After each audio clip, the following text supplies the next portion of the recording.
Peace, peace, peace. Welcome. Peace to the gods. Peace to the goddesses. Okay. I'm trying to get this shit set up. Oh shit. Shit scared the fuck out of me. My own goddamn self. You know, I gotta get the chat pulled up and whatnot. No. Okay. Yeah. Wow.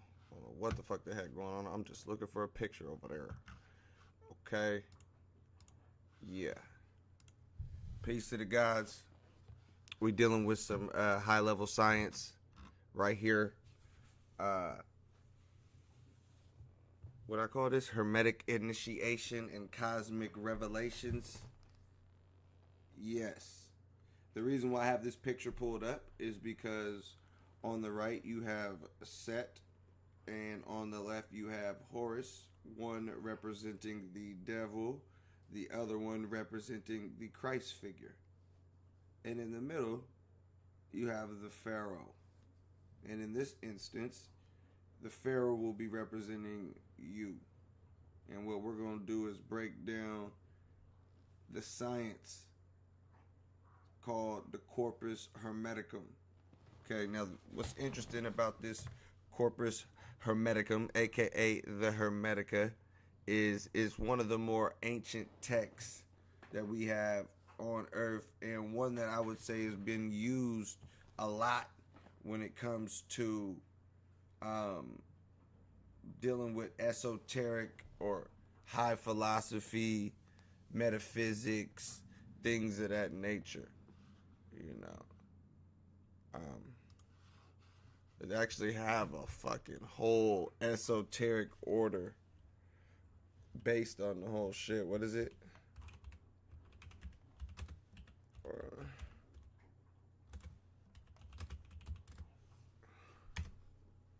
Yeah, what is it called?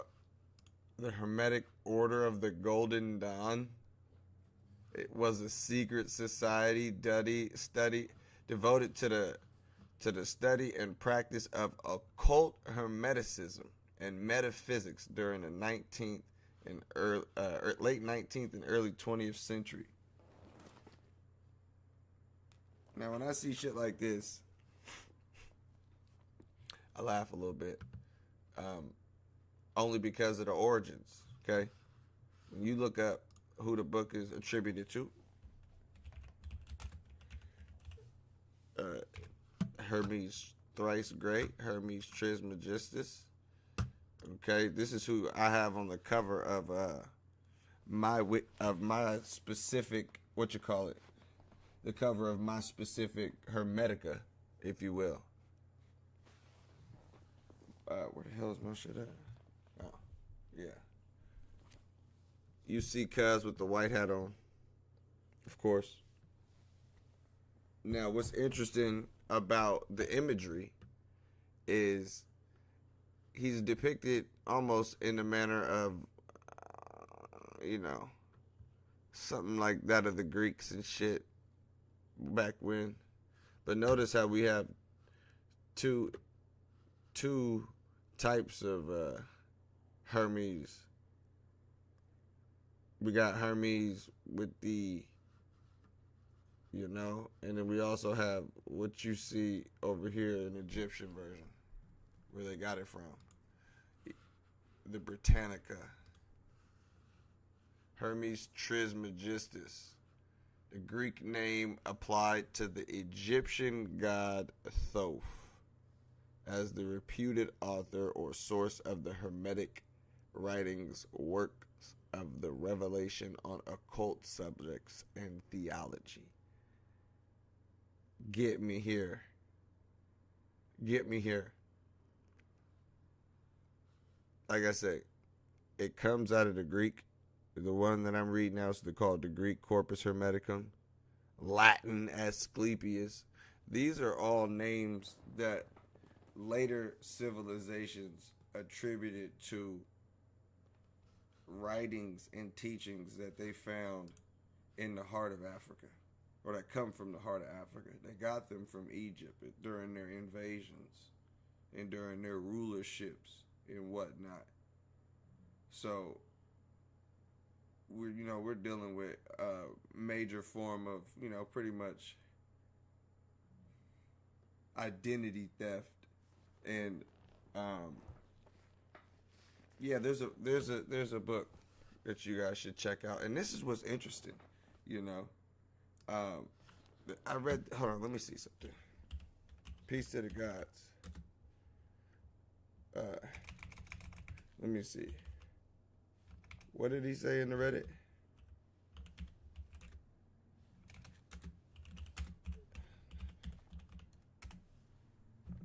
Okay, listen. This had me cracking up. I'm searching for some shit, and I stumbled across this. It says, why do I feel like reading the Corpus Hermeticum gave me nothing? I stopped after one comment. A great master once said, when it comes to learning new mystic wisdom, that you have to unlearn what you've already learned. But unlike the Kabbalion, not everyone will understand, like, or be inspired by authentic Hermeticism. Now, when I read that, I was like, all right. That put one thing in my head. This book right here. The Kabbalion. Okay? Or when I first got it, I called it the Illuminati Handbook. Yeah. I had niggas at the damn job site. I had that book sitting at the job one time. I had the book sitting at the job, right?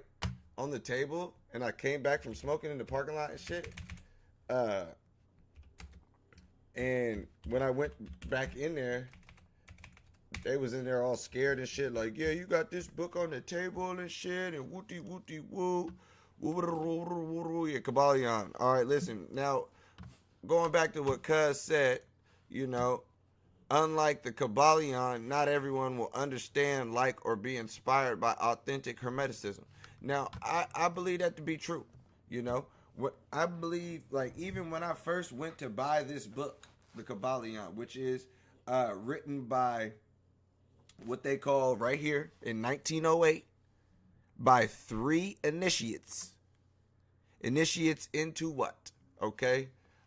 Probably the Hermetic Order of the Golden Dawn. Probably. Because like I said, there was a lot of esoteric occult societies. What is a secret society devoted to the study and practice of occult Hermeticism and metaphysics. So this is what I be finding interesting when I be going through and I be looking at a lot of this shit, right? Because from my perspective, when I was on one side of the fence growing up and being like, coming into the knowledge and truth from early, whenever it was, early in my fucking 20s and shit, dealing with everything being Illuminati and saying everybody on the opposite side of me is dealing with the occult and, this evil, wicked shit, and dealing with the devil and dealing with Satan and all of these different things. But you know what?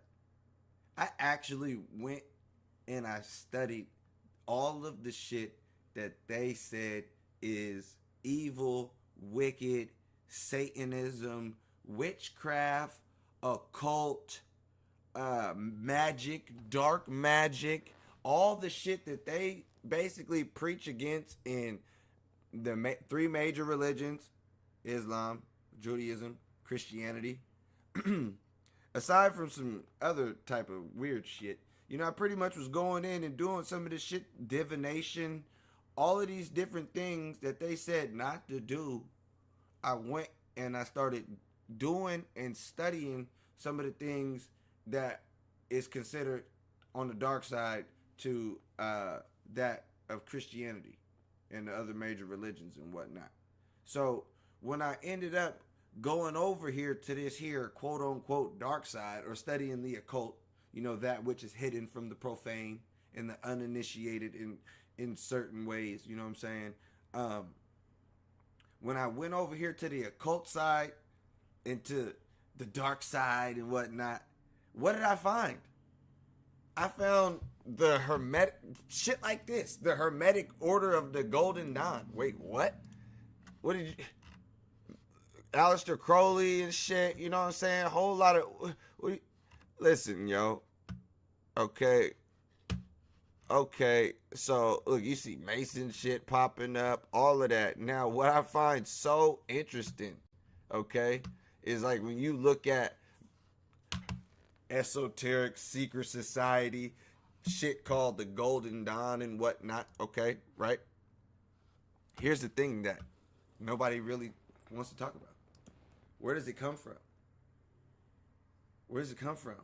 All of this esoteric, all of this occult knowledge, all of it has root and base in African sciences. Sciences that come from Africa. Period, point blank. Predominantly the Nile Valley region. I'm not going to only say Egypt because Nubia and Kush was a lot. It had a lot to do with the influence of Egypt. So when you look at things like I said, this all comes African. But when you see it, you see the Hermetica and all of that. And who is Hermes? Hermes is the Greek name applied to the Egyptian god. Why did we got to do the history before we break the shit down. Why did the Greeks started putting, their own twist on Egyptian shit? This is how. We got you got what's called the Ptolemy dynasty. You know what I'm saying? The Ptolemy dynasty was a Macedonian, Alexander the Great ass niggas royal house that ruled the Ptolemaic kingdom in ancient Egypt during the Hellenistic period, reigning for 275 years. The Ptolemaic dynasty was the longest last dynasty of ancient Egypt from 305 until its incorporation into the Roman Republic. And let me show you something. Let me show you how the universe spread this shit. Watch. I can't just put it all on the Greeks. Hold on. All right. What do we got? Okay, so let's break it down. We have Kemet, right? Pyramids of Giza. Let's just I have to put visuals and shit to everything that I do, right? Boom, this is a good picture right here. All right. Imagine this shit thousands of years ago. You had some amazing shit, right? You had what scholars called, Gerald Massey called, the light of the world. What Helena Blavatsky and everybody else who understands the true sciences, they all understand Egypt as being the light of the world, the source of all knowledge of civilization. Now, you can see how you get remnants of all the other shit in other places, right? How? Let's go back. You got the Hyksos invaded Kemet, Egypt, Nubians. But here's the thing. The Nubians are the same people as the Egyptians, so we won't count them, right? Because they came through ruling with the same gods. Same shit, right? But anyways, you got the Hyksos, Assyrians. The Assyrians, niggas from the Bible, they invaded Egypt in 669, conquered. Persians, Darius and them, conquered. Macedonians, the Greeks, conquered in 332. Then the Romans came through, conquered. And then the Crusaders, goddamn Crusaders, came through, conquered Egypt. This is everybody coming through getting a little piece. Everybody coming through getting a little piece of that light. What else we got? Okay. To this day, the Arabs ran up in there. 642 AD. When did the Arabs go into Kemet? At 642 AD. And we know, and this is what's fucked up. This is absolutely asinine. Because I love history, right? And what I love about history is because it's his story. Right? So when you know the actual truth, history is very interesting how they paint these stories, right? So the Arabs came into the rulership in the land of Egypt, Kemet, in 642 AD. Today, right?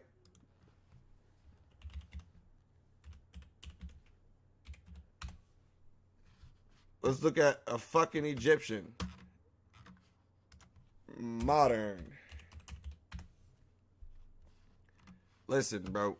This guy say he looking like goddamn Akhenaten.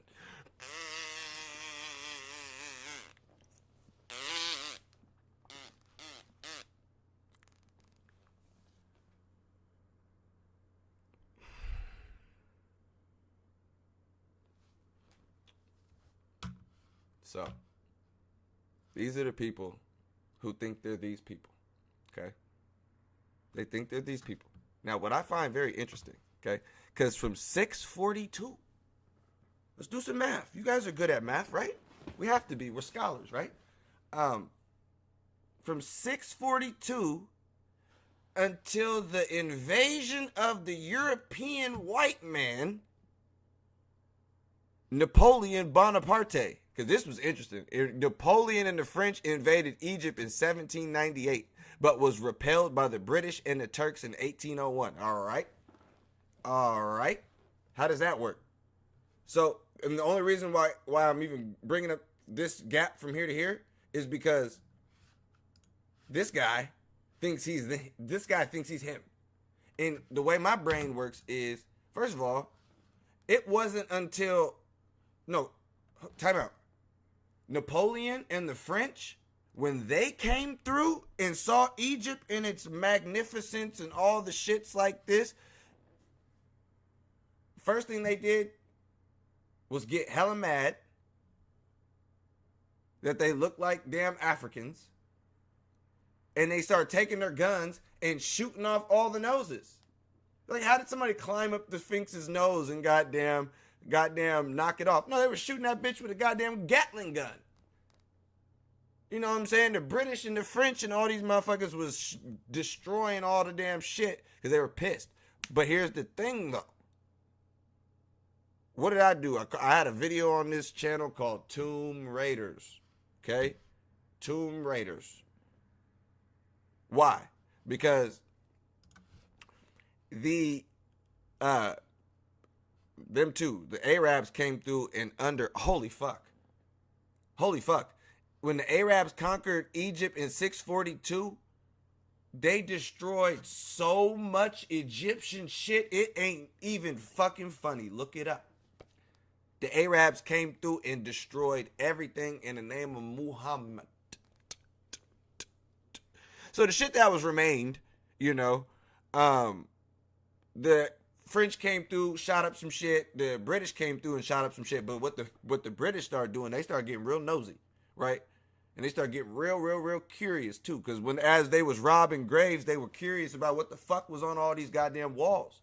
What the fuck is all this elaborate shit? You don't find that shit nowhere in the goddamn world. Some colorful ass, fancy ass shit. Niggas drip down in gold and shit and all types of crazy ass shit until you come to the land of the light. All right? Straight like that. You know what I'm saying? Nah, you don't find that shit nowhere. Let me say, yeah, no, we ain't got to do that. But you don't find that shit nowhere. Anyways, the British started digging shit up. That's how I know the Arabs ain't who they say they are, because you niggas had all the shit hella sandy and hella dusty, and you know what I'm saying? Y'all didn't give a fuck about them damn temples. If that was your people and that was your religion and your culture, that shit would never go dusty. Ever. Duh. But it's in this Hermetic text that I have right here that prophesied that it would go dusty. To the point where, yeah, we could do this today. Shout out to the dust, right? And shout out to some of these invaders, okay? Because being that we knew we were going to sleep and would deteriorate into what you see the Negro as today. All around the goddamn world, ain't on the top nowhere. You know what I'm saying? somebody was going to have to go through and start digging, right? And then what we have is, that is fucking crazy. What we have is the Rosetta Stone. Shit.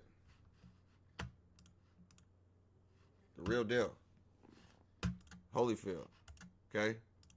Now what we have here, this is very interesting. This ties in with all the history. How we have this text right here, the Corpus Hermeticum, this body of work.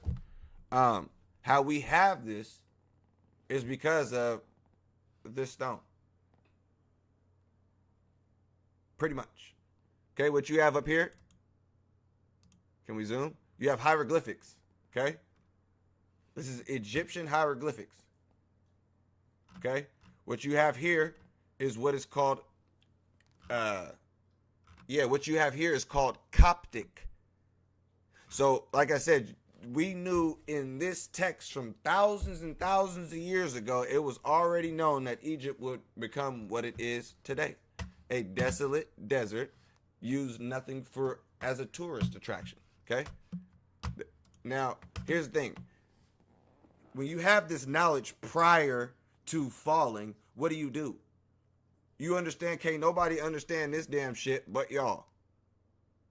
So you understand as the time goes on, other nations spring up. You can't just be using pictures and shit to describe everything. You come out with a script.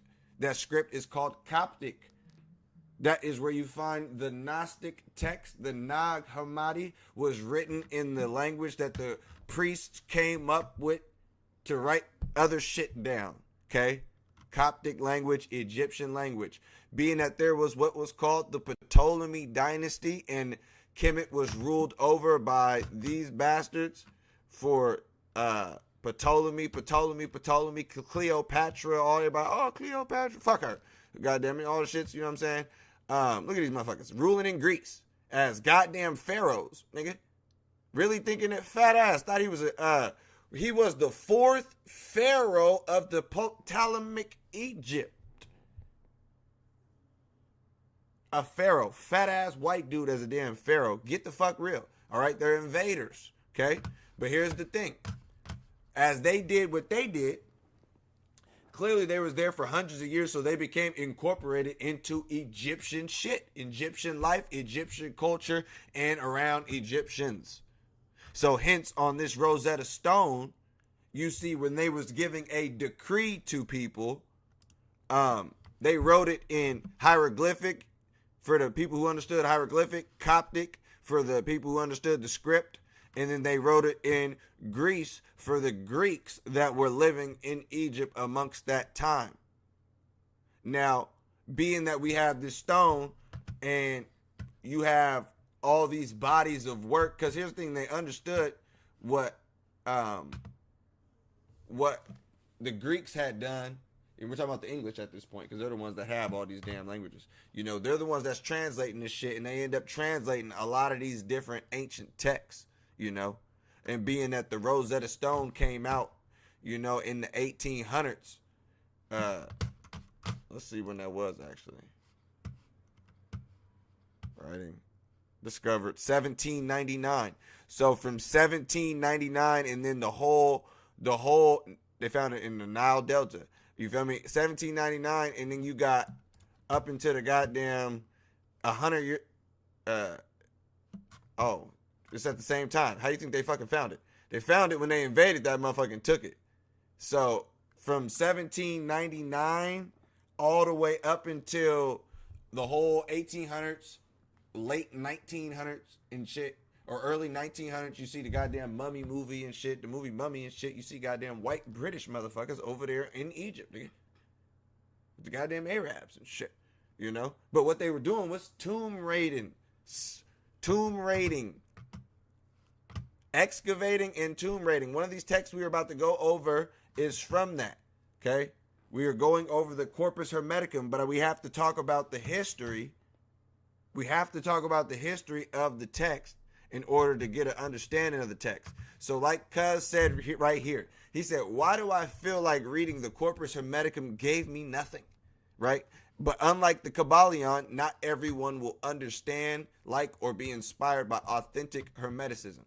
So we have this book that's been floating around the that I've seen floating around all over the "you're waking up and becoming a spiritual person" side of YouTube, right? This is the starter book. And I actually remember when I was buying this book, you know, it says at the bottom, others have bought or other books you may buy. I seen this book right here at the bottom. I did not purchase that book, okay? I started off with this, the watered down version of this. But I do believe that in order to get a good grasp on this right here, the Kybalion, on the Hermetica, the Kybalion is a good start. You know, if you ain't never read no type of text that's worded in that type of way, you know.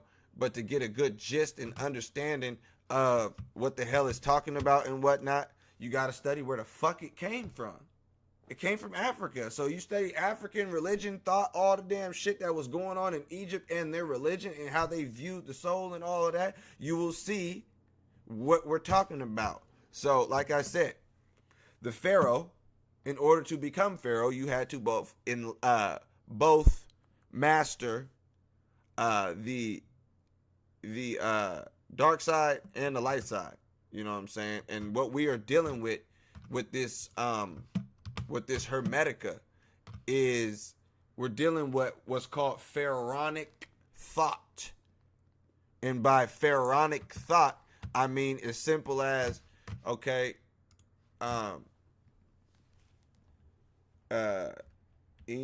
Imhotep.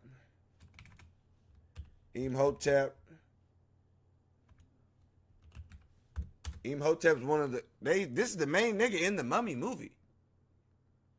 Imhotep is interesting. Hold on real quick.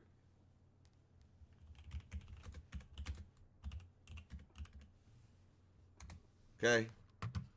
So listen, Imhotep is a father of medicine in ancient Egypt. He's a physician, priest, architect, and scholar who lived during the 3rd dynasty of the Old Kingdom.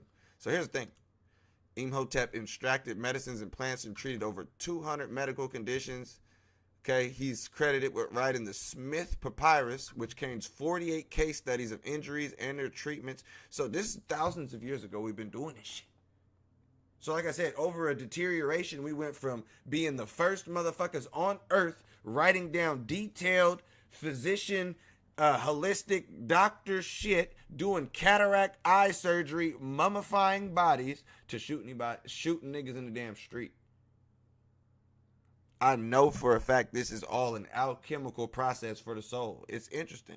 And we're going to do one of these called one day. We're going to call it the Alchemical Negro and Company.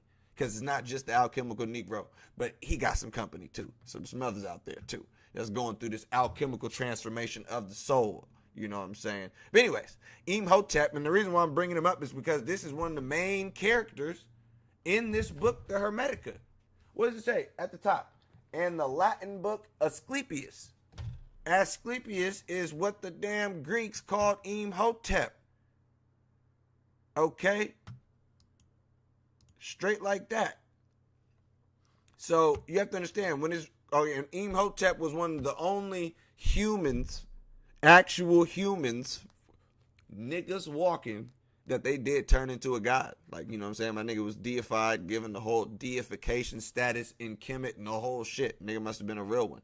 You know what I'm saying? He was the architect of the Step Pyramid, visor, philosopher, engineer, astrologer. Okay, you know what I'm saying? He was worshipped as a demigod after his death. Okay, boom. The Greeks identified Imhotep with Asclepius.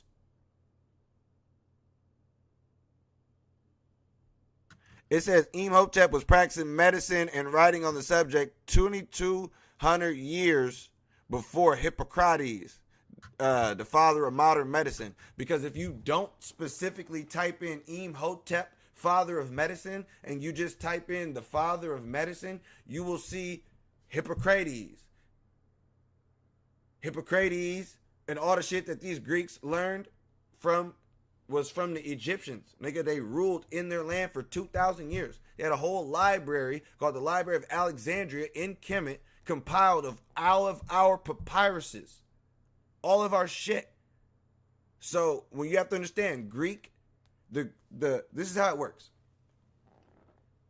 Socrates, Plato, Nim, all of the Greeks' top philosophers, because what we're dealing with right here is what's called Hermetic philosophy and all the other shit that the Europeans use, they use to goddamn describe some high level science, okay? So you have to understand this Hermetic philosophy and this high science that we're dealing with, it was given to them by the Africans. Now, now hear me out. Hear me out. This is all verifiable. These top men, because hell, I mean, goddamn, y'all. They say, goddamn, watch this. If I'm lying, I'm dying. Watch this. Father of geometry. Who created geometry? Elucid. Working in the field of the Elucid. Father of geometry. He got books. Who is he? Where is he from? Where's this motherfucker from? He flourished BCE. Alexandria, Egypt, was the most prominent mathematician in the Greco-Roman. So this is so easy to just do. This is a white man learning in goddamn Egypt. They want to give him the goddamn credit. He created geometry in a land that they invaded that already had pyramids set up. A geometrical shape. Anyways, like I said, this shit's easy to do. But going back to Plato, Socrates and them, they go and they study in the mystery schools, right? Back in Kemet. Hence why, this is why you see shit like the Hermetic Order of the Golden Dawn, right? You had to get initiated into this practice, this secret society back then that was devoted in practicing occult hermeticism and metaphysics. You had to get initiated into this damn shit, right? So here's the thing. You look at Plato, Socrates. How about this? How did Socrates die?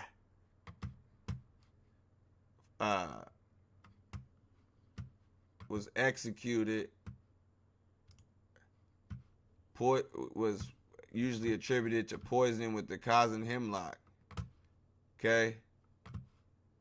Socrates was a Greek philosopher from Athens who is credited as the founder of Western philosophy, as among the first moral philosophers of the ethical tradition of thought. Okay.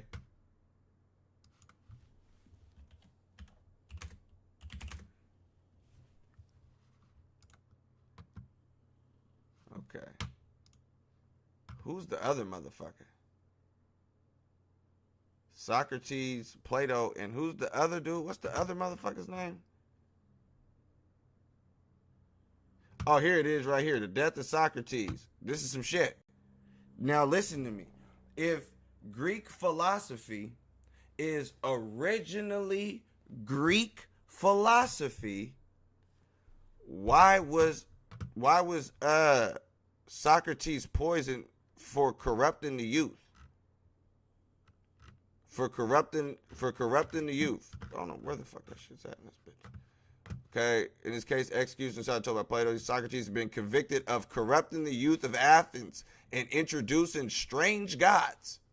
So if we know, follow me, if we know that Hermes, Trismegistus, the Greek name applied to the Egyptian god Thoth, right?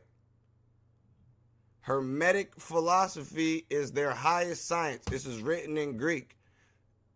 This motherfucker Socrates was learned in Kemet. He came back with this, and he had to go to the mystery school for a long time. You know what I'm saying? I think the first degree is 3 years. The second degree is 5 years. The third degree is 7 years, and then it keeps going on after that. So, you know, that whole you become a Freemason in a whole, or 33 degrees in 2 years, 3 years, all that shit's some flugaze shit when it comes to true knowledge of the shit. But anyways, Socrates learned in Egypt for a long ass time. He goes back with some ism he learned from some niggas. Now, if this was, now it says he's convicted of corrupting the youth of Athens when introducing strange gods. Now here's the thing. Corrupting the youth with what? Strange gods. If these gods was not foreign, he didn't make up no god. If these gods was not homeborn in that land, where did he get the gods from? What was this new philosophy that was corrupting the youth? You see, one of the bases of Western philosophy is this book right here, the Hermetica. Literally. Basis. And this book, literally, like I said, comes from Africa.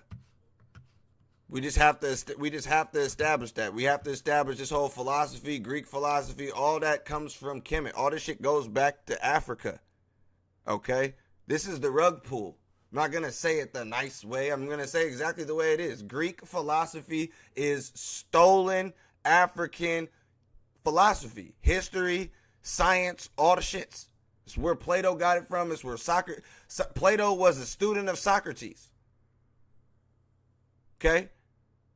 And Socrates learned in Egypt and came back and put them on with the same shit that, you know, your average person, you know, people today, when they talk about philosophy, all that shit, just look at the history. Okay? That's what I wanted to get down with the history. We're going to move forward from that. Okay? Straight like that. Like I said, Kemet has been invaded a lot. All the damn shit. We know this. This book I'm about to read is coming from the Greek because of the Ptolemaic dynasty. Okay? This is what really got me going earlier. Why do I feel like reading the Corpus Hermeticum gave me nothing? But unlike the Kabbalion, not everyone will understand, like, or be inspired by authentic Hermeticism. Now, do you want to know why he feels like the Corpus Hermeticum gave him nothing? I'm going to tell you why he feel like that. He feel like that because this is the real shit. This is not no watered down version called the Kabbalion written by 3 initiates. No, this is true, real life pharaonic thought. Let me read some. Let me go to this history real quick in this introduction of this motherfucker real quick, because I thought this was interesting. What does it say? This is coming from the Hermetica by Brian P. Copenhaver. I mean, goddamn, y'all. I'm gonna read from the book. I'm gonna try to pull up some pages and shit so you guys can follow along on the shit. You know what I'm saying? But I can't get the same exact text I got, and half of this shit is written in some. That's written in Greek on this side, Latin and shit. We're gonna try to put it together. I just know Liberales. That means book. Book 7. I know how to do it, but ain't in here. The introduction I want to read. This is from Brian P. Copenhaver out of his Hermetica. All right. Throughout the post-pharaonic period, hold on. Okay, because it was talking about how, you know, the Greeks had to come up with a god that was just like Osiris, so they came out with Serapis to appease the people. Okay, anyways, throughout the post-pharaonic period, large temples continued to be built in the traditional style, decorated with images of Greek or Roman rulers whose appearance is entirely Egyptian. Whose identity can only be told from the royal cartouche. The last example, which belonged to the Emperor Decius of the mid-3rd century, the survival of Egyptian religious forms is all the more impressive because they were so strange and sometimes repellent to others. Priesthood was a temporary civic function in the Hellenistic world, but in Egypt, priests formed a distinct hereditary group marked off by society by their dress, behavior, and occupation. Even odder was the many Egyptian gods with bodies in human shapes and animals in which the Greeks inverted and called them centaurs and satyrs. So you see all the goddamn Greek shit, you know, the half donkey, half motherfucking whatever the fuck, all that fake animal shit you see in Greek shit, they got that from Kemet. Straight like that. Okay, this is what I wanted to put this part right here so that we know who's who. Okay? Thoth, it says Egyptian deities, Thoth and Hermes, Imhotep and Asclepius, Zeus and Ammon, and so on and so forth, because those are the main ones in here. Imhotep, Asclepius, Tat. Okay.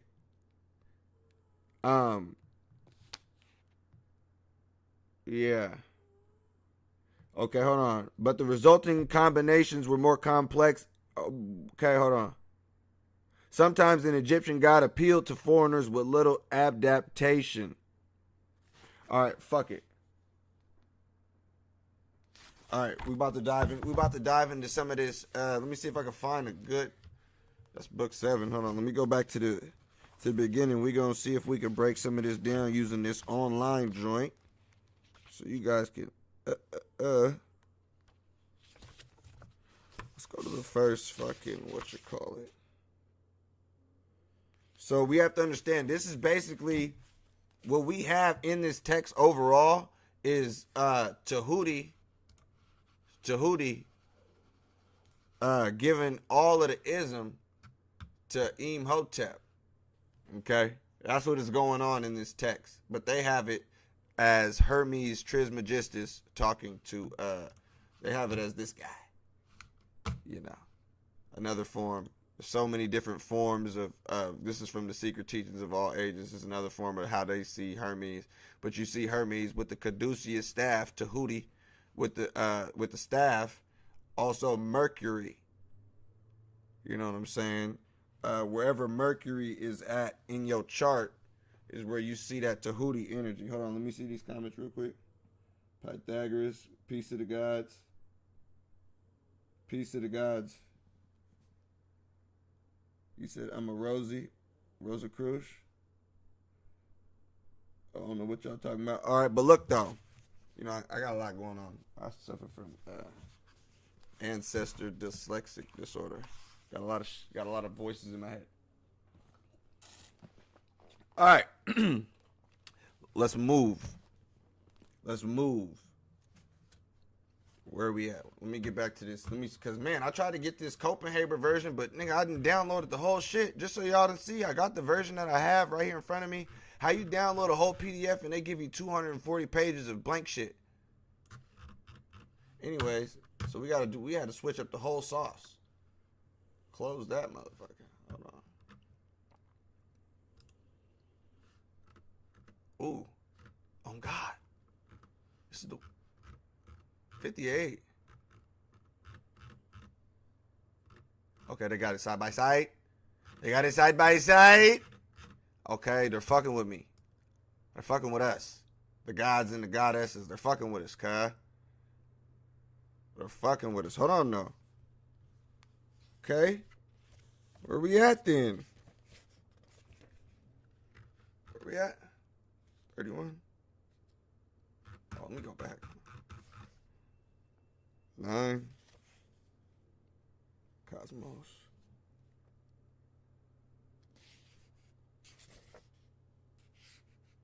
All right, he's talking about the. Oh, we go over to 3. Where we at? 13. That's the introduction. Damn. 21, 20. Am I burnt out or did they just skip like?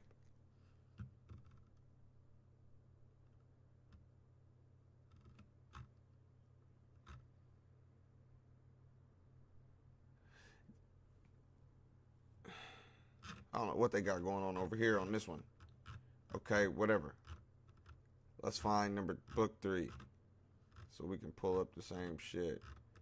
Get out of this introduction. Long ass introduction, I swear to God.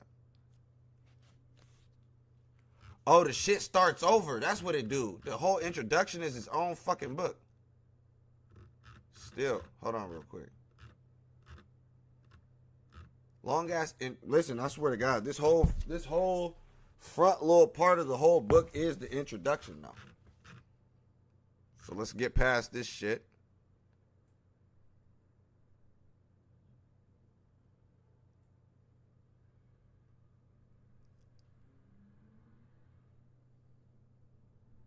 Why the fuck?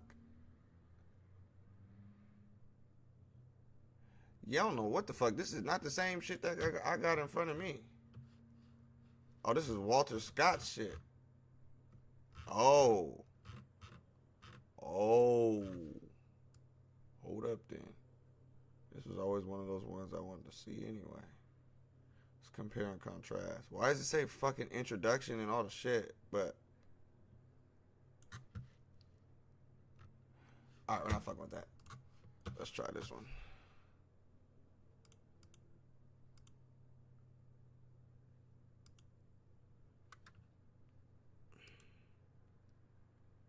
Libra 1.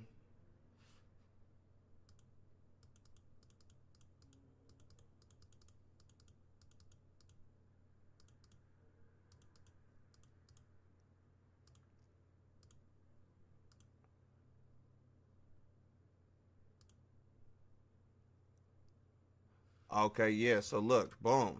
Okay. It looks similar. Shit, we about to fuck around. Peace to the gods, peace to the goddesses. I appreciate y'all trying to rock with me. This is for y'all though. I mean, goddamn. I'm trying to pull this shit up to where y'all can see some shit too. You know. Alright, so look. Well, I'll just read from here. There was darkness in the deep and water without form. And there was a subtle breath intelligent which permeated the things in the chaos with divine power. Then, when all was yet undistinguished and unwrought, there was shed forth a holy light, and the elements came into being.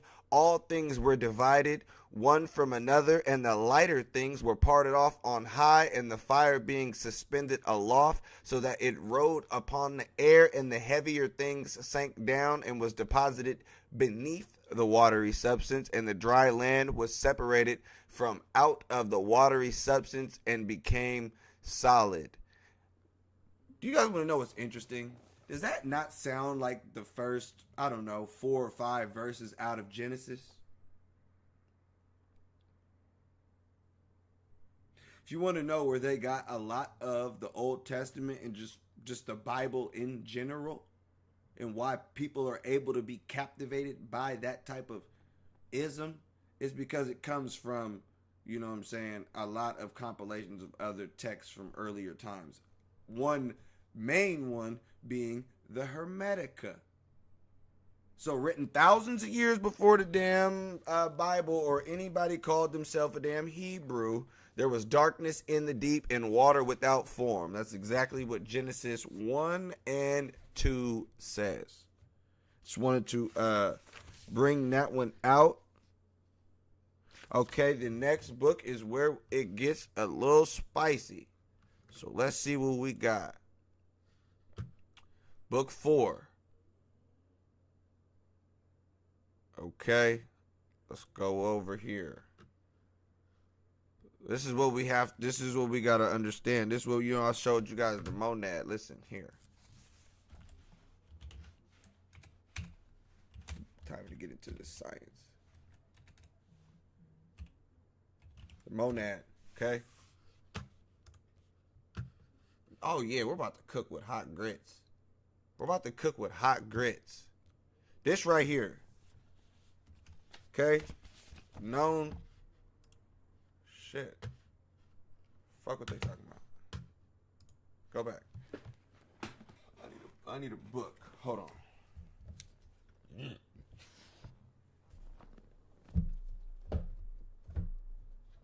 need to read something real quick. There it is, right here. All right. You guys want to know about this science right here? I'm only going to, you know what I'm saying, a little bit, and then we're going to break it down in the Hermetica. But like I said, this book right here is called The African Origins of Biological Psychiatry. Let me pull it up for you niggas. Because why not?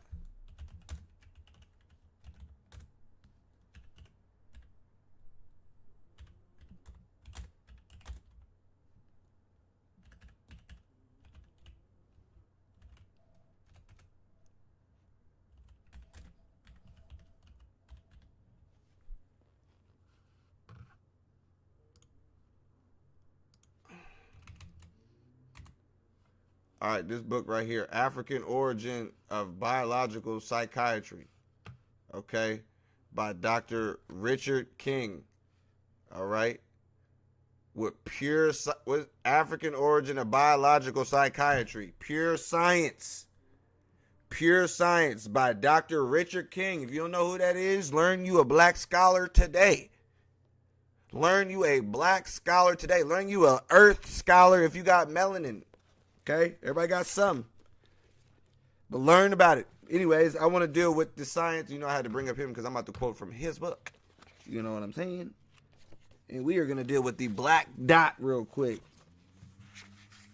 Okay? The black dot is the ancient... This is from the African Origins of Biological Psychiatry. The black dot is an ancient symbol for blackness. It is the seed of all humanity.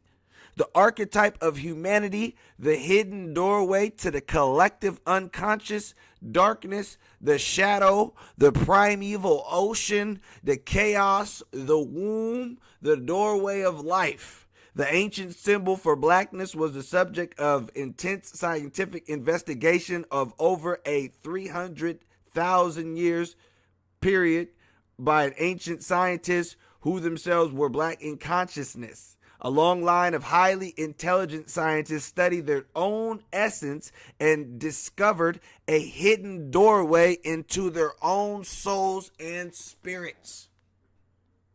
So I'm going to read from there, but you must learn the science of the black dot. You must learn the science of the black dot. Okay? It's a must. Okay? You learn it multiple ways, but you know what I'm saying? I say learn it the African way. Yeah, nope. So anyways, we're about to deal with the origins of the black dot. Okay? Okay, when the Creator had ordered Earth, sent down man, a mortal creature in the image of an immortal being, to be the embellishment of the divine body, for it is man's function to contemplate the works of God, and for this purpose was he made, so that he might view the universe in wondering awe and come to know its maker. So what? Okay, hold on. Yeah. Okay, the cosmos. The cosmos. Now you see some redactedness because I don't know if it was redacted over there in the Greek too. I'm quick on it. Don't try to lie. Don't try to hide some shit from me, nigga. I damn near speak Greek, nigga. Hebrew, read Greek, Hebrew, all the shit. Latin, I don't give a fuck what language it is. Hieroglyphic, nigga. I just gotta tap back in with one of them versions of them incarnations. What's the name of the movie? This one. Everything, everywhere, all at once. You gotta learn how to use that science of your own self. All right, the cosmos. But man has his advantage over all living beings, that he possesses speech and mind. Now, speech, my son. Now, hold on. Let's go back. Why do I feel like the Corpus Hermeticum gave me nothing? I'm explaining to you. I forgot my... What is this nigga's name? I forgot my password, Duff. Whatever the fuck your name is, we're gonna break your shit down. You're a great talking point. Why not? Okay. All other living beings possess speech, or hold on, the cosmos. But man has his advantage over living beings, that he possesses speech and mind. Now, speech, my son, God imparted to all men, but mind he did not impart to all. So, cuz over here talking about, why didn't I get it? Because it's not for you, family. It's not for you, okay? Mind, he did not impart it to all. This is something that you're going to have to go back and get. This is something that is set out there away from your ass, that is hidden, okay? That which is hidden, the occult. Your mind is hidden, okay? It's like that Transformers movie when they got, Cuz was taking the damn shit out their chest, the cogs or whatever.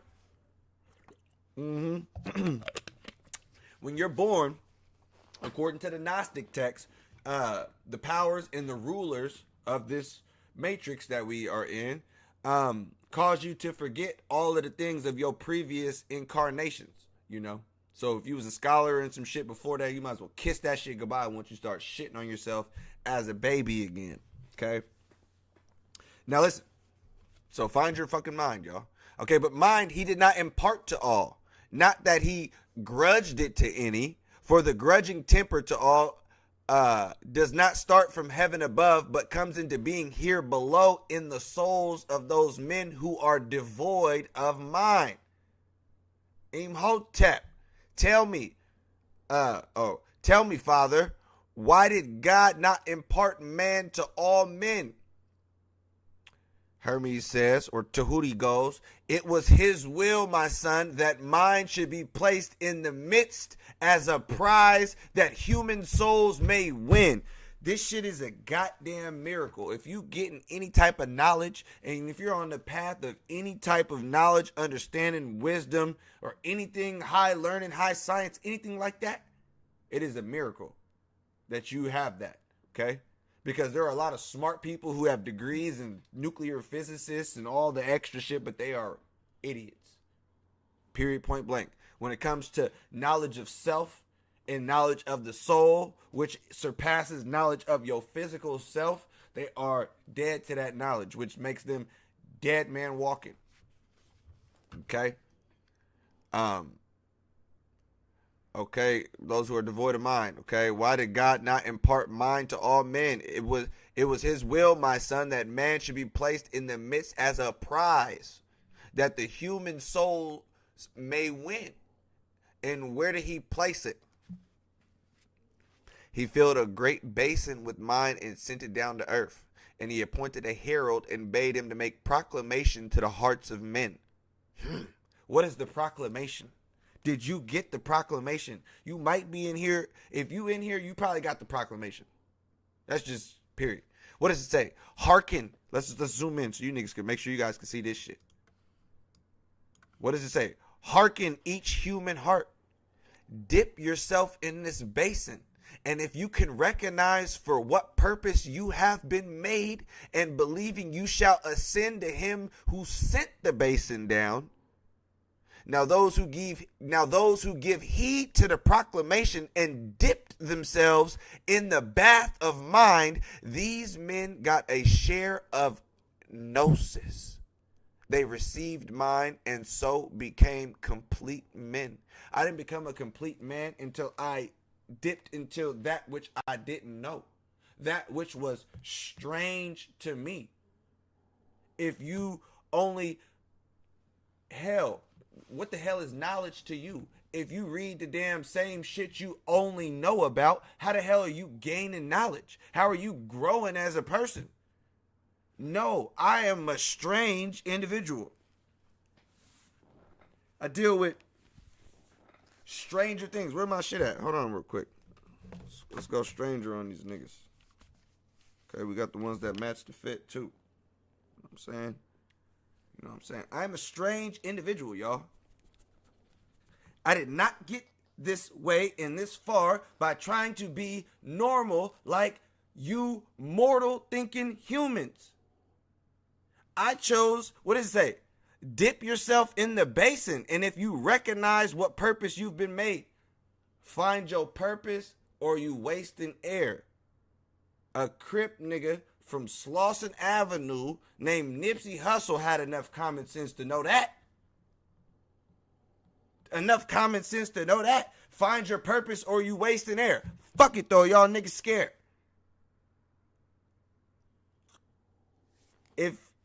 What's the proclamation to the human hearts of men?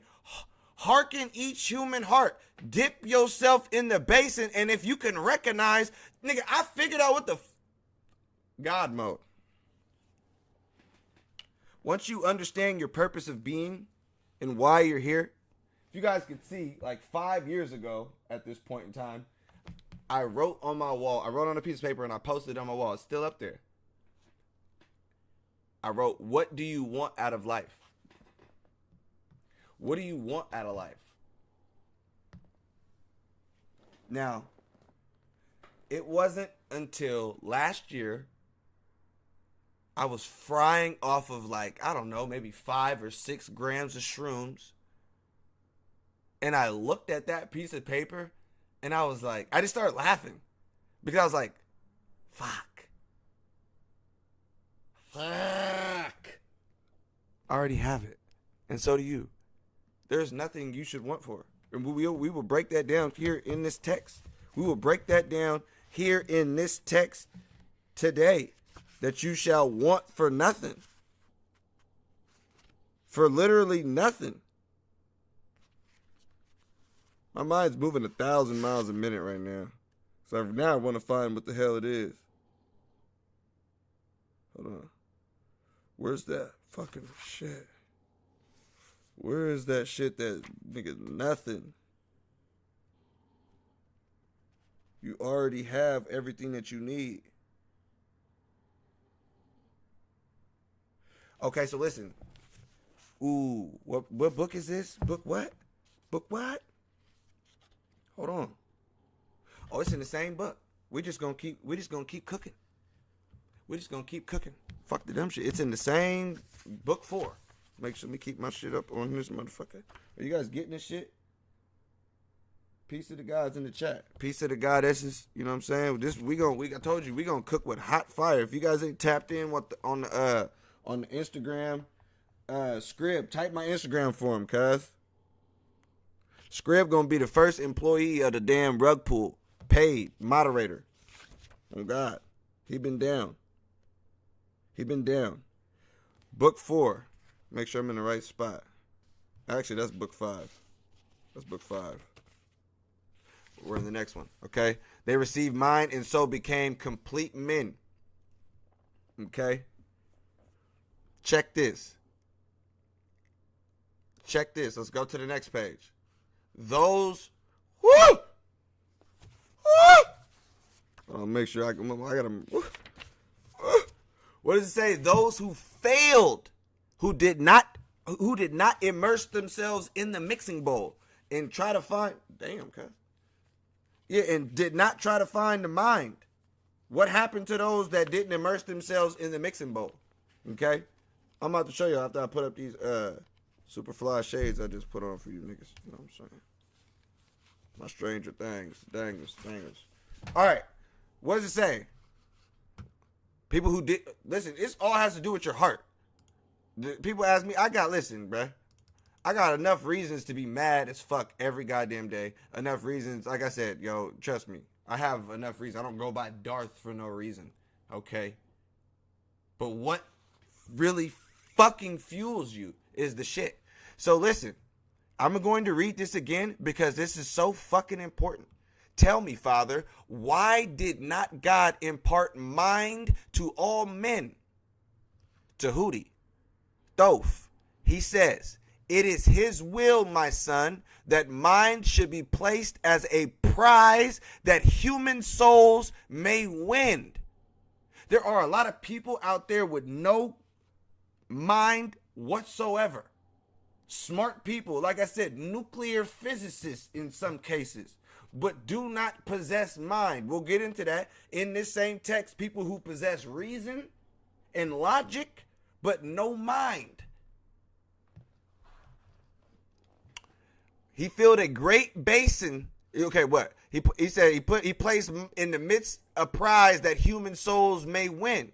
Where did he place it? He filled a great basin with mind and sent it down to earth and appointed a herald and bade him and made proclamation to the hearts of men.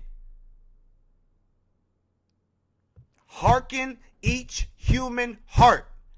Dip yourself in this basin and you can, recognizing for what purpose you have been made, and believing that you shall ascend to him who sent the basin down. Now those who gave heed to the proclamation and dipped themselves in the bath of mind, these men got a share of gnosis. Peace to the gods, peace to the goddesses. This is the most beautiful thing ever. They received mind and so became complete men. Like I said, you cannot find the whole shit being in a comfort zone and only sticking to learning things to which you only know to be true. I got this far because I've had my fucking mind blown by being in a position to have my mind blown.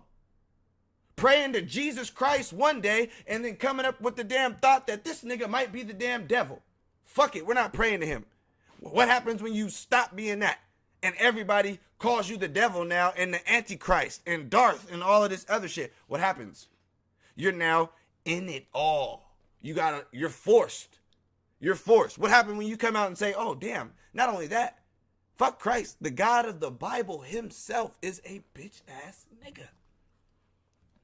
The God of the Bible, Yahweh, Jehovah, the Most High, whoever the fuck you call him, that God is a bitch. And I prayed to that God and was his number one goddamn foot soldier, all 612 laws, following the laws, statutes, and commandments as an Israelite. I know the Bible like the back of my palm. Hence why, when I stepped onto everything that book said was wrong, I got my power back. When I stepped into the side that they said is wicked, evil, witchcraft, occult, fucking all this negative ass shit is where I found the actual power. You see what I'm saying? You look at, we're dealing with the Hermetica, right? And they have a Hermetic order of the Golden Dawn. This is white people who took a African science and created a secret society that was devoted to the study and practice of the exact same book that I'm reading y'all today.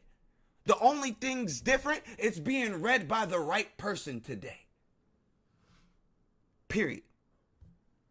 This is what it sounds like when you've put your goddamn mind in that goddamn mixing bowl and came out on fucking top. Peace to the gods. Oops. Okay.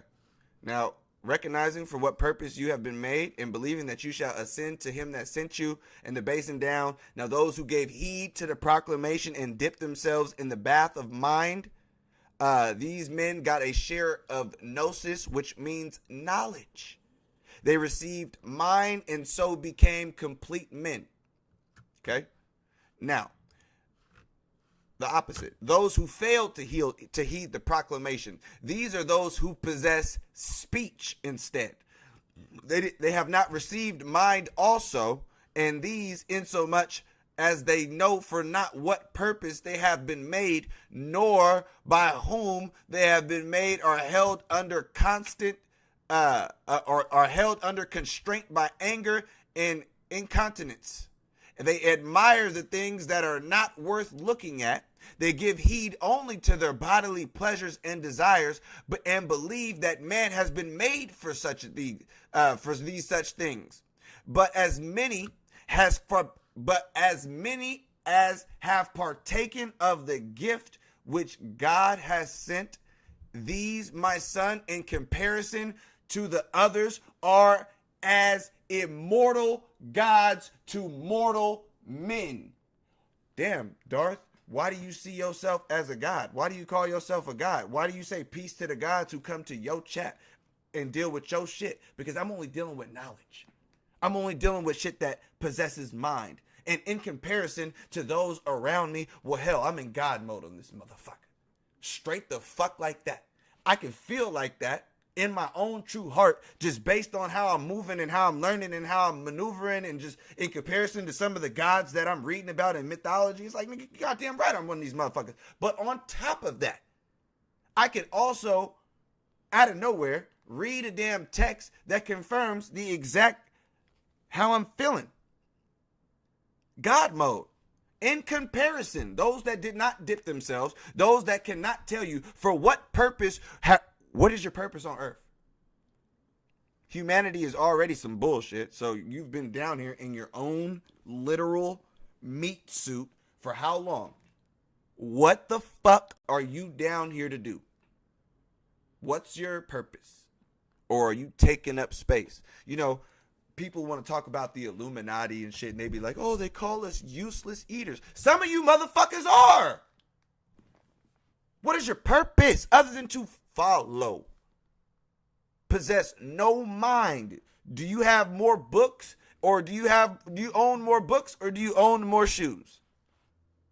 We could start there. How do you know who's a God or not? I don't know. Let's start by books. Because I know that a real God is dealing with the mind. I don't give a fuck what it's on. It is, they're not books on occultism, so he can't be a God. Yeah, the fuck right. It has nothing to do. It has to do with the mind. Okay? What is your purpose? These people who are in God mode understand their purpose. It could be on something totally opposite of what I am. My energy only lines up the way it does in this type of manner, in this type of way, because based on the astrological influences of my birth. You're dealing with Mars in the 9th house, Mercury in the 9th house, and the sun in the 9th house. If you understand astrology, you understand me. Okay? So, my energy is made up in a certain way to where I could do this. This is almost based on my astrological makeup, could be what I was designed to do. What chakra do you think works the best on me? I'll tell you, it's my throat chakra. Hence why I'm speaking right now and can do so for hours on edge. It be y'all that'll fall out before I do. God damn it. See this gallon right here? Do this shit all night. But I'm only probably going to, I cut you guys out after a little bit. I ain't going to keep you here all night. We'll do part 2 or some shit. But we're not going to end this until I keep dropping this science, though. Fuck the dumb shit. We got a lot more science to get into. So, yeah. Okay. They know for not what purpose they've been made, nor by whom they've been made, held under constraint by anger and incontinence. They admire things that are not worth looking at. They give heed only to their bodily pleasures and believe that man has been made for such these things. But as many as partaken as the gift of God, this is where it's going to get spicy, okay? The gift of God, which he sent these, my son, in comparison to the others, the other mortals that walk around you, you are an immortal God to these men. Okay, and women. Peace to the gods in the chat and peace to the goddesses. Peace to the gods, peace to the goddesses. Okay. It says they embrace in their own mind all things that are, the things that are on earth, the things that are in heaven, and even what is above heaven, if they're aught above a heaven. And raising themselves to the height, they see the good, and having seen the good, it's about to get so spicy. I'm going to start over. You guys got to peep this shit. Okay? All right, hold on. They embrace in their own mind all things that are on the earth. Do you contemplate all the things that are on the earth? Do you contemplate all the things that are in heaven and even what might lie beyond heaven? Nigga, I've taken enough goddamn shrooms to tell you what lie beyond goddamn heaven, okay? I want to fucking know. All right. And what is above heaven? If there ought be an above heaven, and raising themselves to that height, they see the good. And having seen the good, they deem their sojourn here on earth a thing to be deplored, and scorning all things corporal. And they press on to reach which alone is good. Such, my son, is the work that mind does. It throws open a way to knowledge of things divine and enables us to apprehend God. Do you understand how much fire that shit is right there? Holy shit. And having seen the good above and just contemplating the good, other than this shit, having seen the good, they deem their sojourn here on earth a thing to be deplored. Why do you always talk about you hate humanity? Nigga, have you ever looked at humanity from the outside looking in? Humans are trash. Okay? And having seen the good, they deem their sojourn here on earth a thing to be deplored. And scorning all things corporal, they press on to reach that which alone is good. Such, my son, is the work that mind does, and throws the way to knowledge It throws open the way to knowledge of things divine and enables us to apprehend God. Now listen. Now, oh shit. That was just Thoth talking, giving Tahuti the answer to his last question. Like, why do niggas, you know what I'm saying? Why he do this, you know? Now, he come through and was like, well shit, if there's this big ass mixing bowl, if there's this big ass basin, I too, Father, would like to be dipped in that basin. I want to participate in mine too. How do I participate? If you do not first hate your body, my son, you cannot love yourself. If you do not first hate your body, my son, you cannot love yourself. But if you love yourself, you will have mind. And having mind, you will partake of knowledge also. This nigga Tat like, what you mean, Father? What the fuck? Hermes, it is not possible. It is not possible, my son, to attach yourself to both things mortal and to things divine. There are two sorts of things, corporal and incorporeal. That which is mortal is of one sort, and that which is divine is of the other sort. And he who wills to make his choice is left free to choose one or the other. It is not possible to take both. And when the one is slighted, the work of the other becomes manifest. Holy shit. The choice of the better is glorious for the chooser, for it not only saves the man from perdition, but also shows him to be pious towards God. Now hear me out. You know I gotta break down the shit, because here's the thing. This nigga said, why do I feel like reading the Corpus Hermeticum gave me nothing? I've been on this bitch for a little bit talking. Do you feel like you're getting something out of this text right here? Do you feel like you're getting something out of the text that we're reading? Okay, whatever. Yeah. Okay, so listen. This is some shit. Niggas, this is where niggas start falling off. What do you mean? You want to be involved in the mixing bowl? Say it out loud. I hate my human body. Unless, of course, you believe that you are your human body and not encased inside of the human body. However you want to look at it. Like I said, you're left to choose. Okay, I too, Father, would like to be dipped in that basin. How do I come out with mind? You have to first understand that you are divine. If you understand that you're divine and you got caught up in what they call physical matter, the third dimension, and you done came from a dimension way higher than this, you would be pissed. They always show in the movie a goddamn god or a superhero or a motherfucker from Divinity, an alien or some shit coming to Earth and be pissed off. Like, damn, nigga, I'm stuck here down with you motherfuckers. Y'all ain't shit. And people are like, oh, humans aren't that bad. Take away the fucking food. Take away the fucking water supply. And then watch the animal arise. Everybody talk, nigga, you live in a first world society, nigga. You don't know what these humans are like without nothing.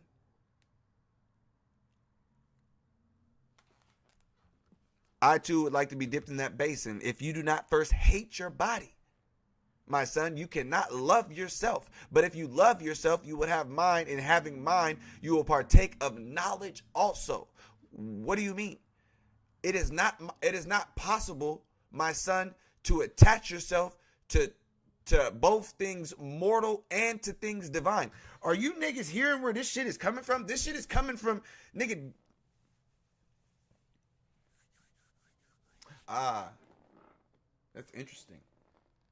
They had both texts. They had this text to use the other text. Watch this. Watch this. Watch this. Watch this. Watch this. Hold on. Let me process this. Sorry, my brain be moving fast. Hold on. Okay, more divine. These are sort of. Oh.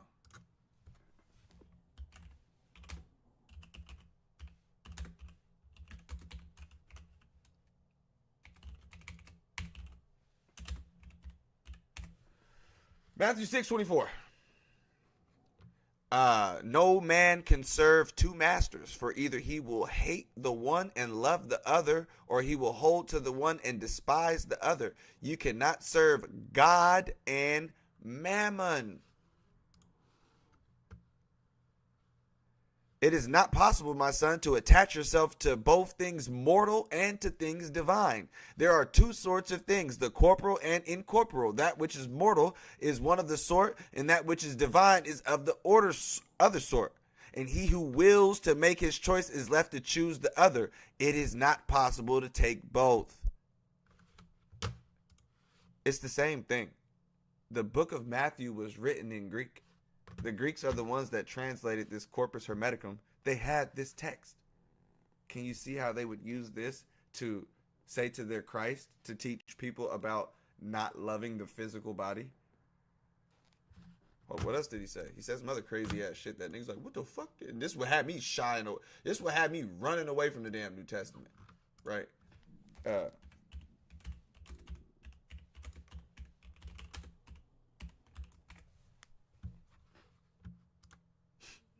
If any man come to me and hate not his father and mother and wife and children and brethren and sisters, yea, and his own life also, he cannot be my disciple. Why Christ out here telling everybody to hate everything, hate everyone? In what way? Their appearance. See this, like, and here's the thing too, though. They didn't just take this. This is Greek right here. Okay, the original of this shit right here is in Greek. The Septuagint and all that shit, or the New Testament, the Corpus, what is it called? The Codex Vaticanus, and the Texas Receptus and the Sinaiticus Bible and all that shit. Yeah, look at though. You have to give it to the Greeks a little bit because they did, at least they didn't disrespect Tahuti. This is where you see Billy Carson talking about Jeebus and Thoth and all that shit. He don't know how to line the damn shit up right. You know what I'm saying? Because he himself is a damn swindler. But if he knew what he was doing, he could easily line that shit up. Okay? Yeah, they didn't take Tahuti because Hermes said that. Thoth. They didn't take what he said and just say it gave it to David or some dumb shit like that. Nah, nigga, they gave that one to the Christ, the Christos. You know what I'm saying? So at least at bare minimum in that book, it's written in red. So it would be one of the things that you would see. But here's the thing. Nobody who's a Christian understands this damn shit because they're taught to love everyone. Nobody understands the actual hate, the incorporeal and the corporeal, the mortal and the divine. There is divinity in the mortal. This is some shit. You know what I'm saying? So like I said, this shit gets real sticky. But like I said, understand that they did use this Hermetic text to create many other religions and teachings and secret orders and a whole bunch of other shit. You know, and that's why I say you think all these Illuminati niggas got some super high science, 33-degree bases, got some high science.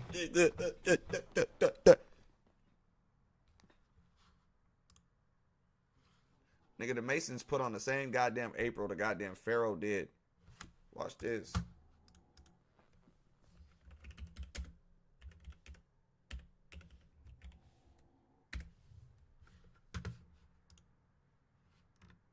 Where's the fucking picture of this bastard?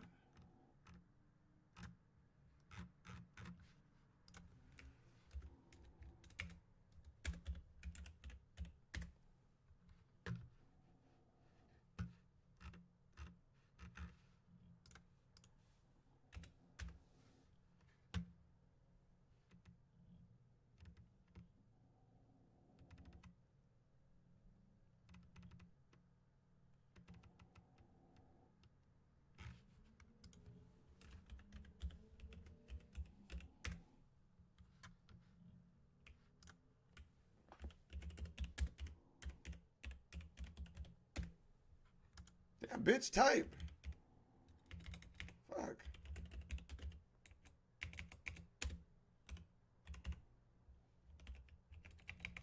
Type right, you idiot. Got this big ass mic in front of my face for real.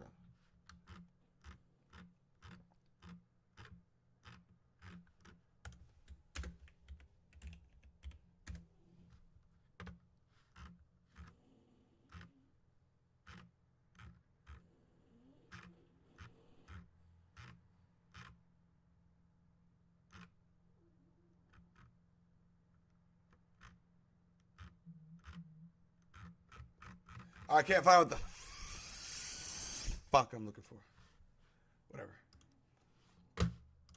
Back to the text. Let me read the comments real quick, guys.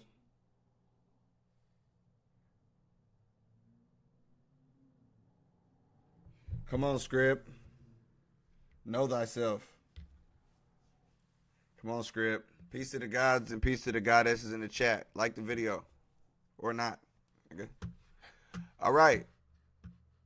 Okay. Move forward. Okay. Perdition of men is likewise an offense of God. For as processions pass through the midst of the people, but can do nothing themselves but obstruct the way to others, these men merely pass in procession in the cosmos, led along by things corporal. This being so, my son, God done his part towards us and will do it for to do our part accordingly. Hold on.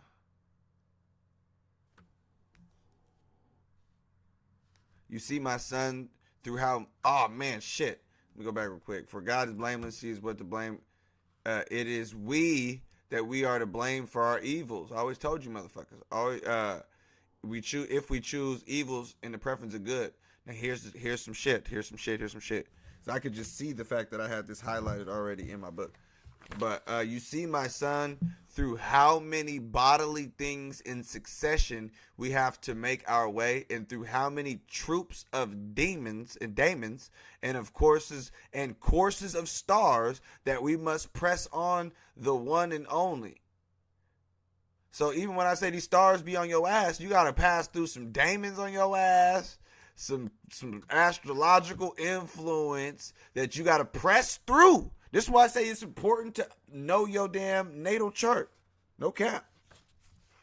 Yeah. No cap. Okay, hold on. For we can never reach the further boundary of the good. It is limitless, without end in itself, without beginning. To us it seems to begin with we get knowledge of it. For the thing to be known does not itself begin to be when we get knowledge of it. It is only for us that our knowledge makes it begin. Then let us lay hold on to be. Okay, hold on. These things.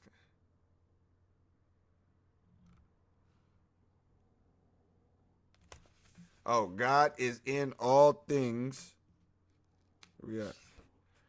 And as their root, as the source of their being, there is nothing. So here's the thing. Let me just break down this God guy real quick.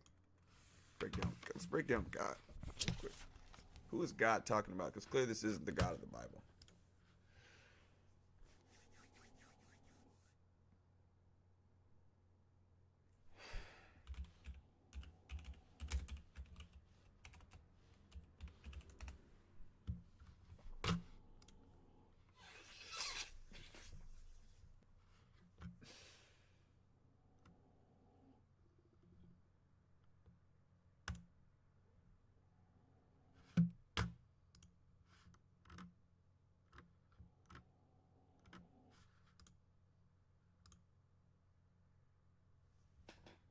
All right, this is cool right here.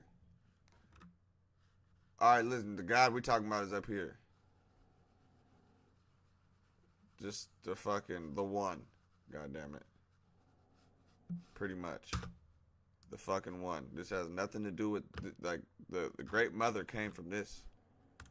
You know what I'm saying? Father, thinking, the mother, the one. There's a whole bunch of shit up here. And then, like I said, there's us down here, all these archons, planets. There's a whole Gnostic. I've done a couple live videos on this shit. Just go back. Let's go to the last one I did, the origins of the great cosmic mother. And you'll see the breakdown of the cosmos. All right.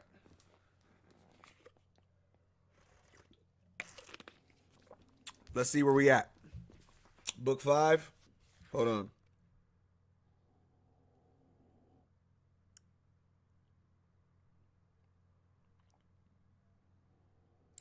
Man, this nigga just saying some shit, ain't he? I'm gonna just read it. He just saying some shit. Let's see.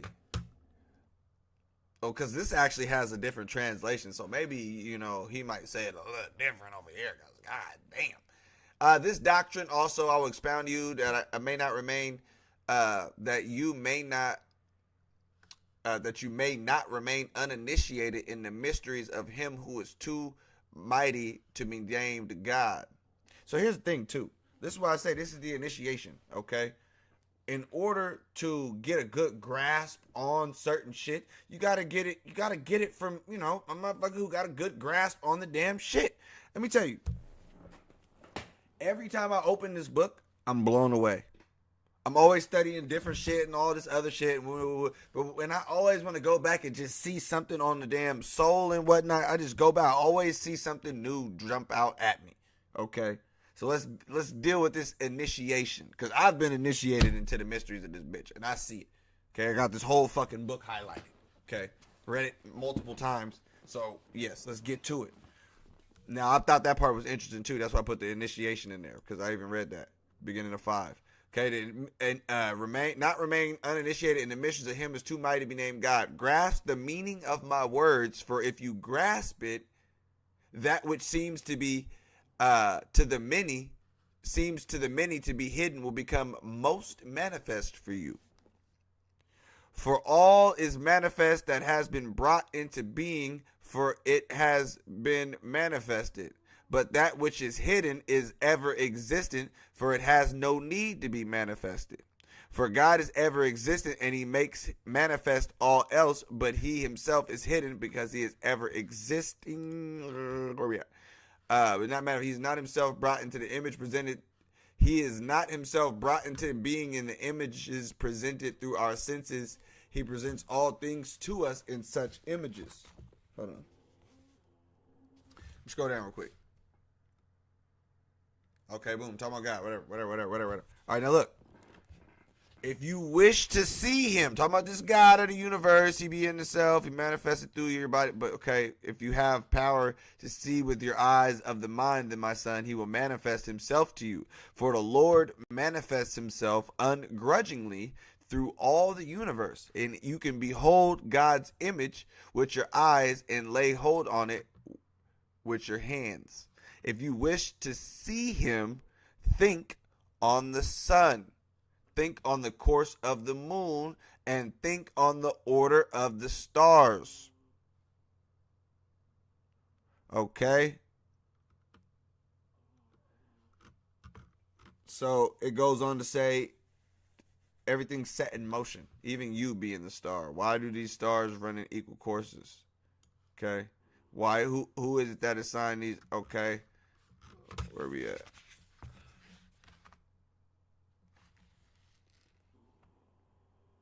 Okay, hold on. Nope.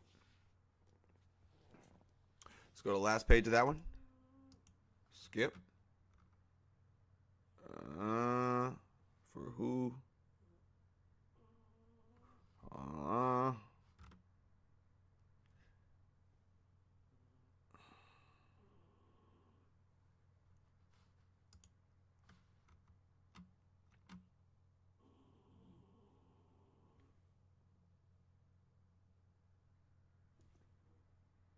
Okay, I think this is it right here.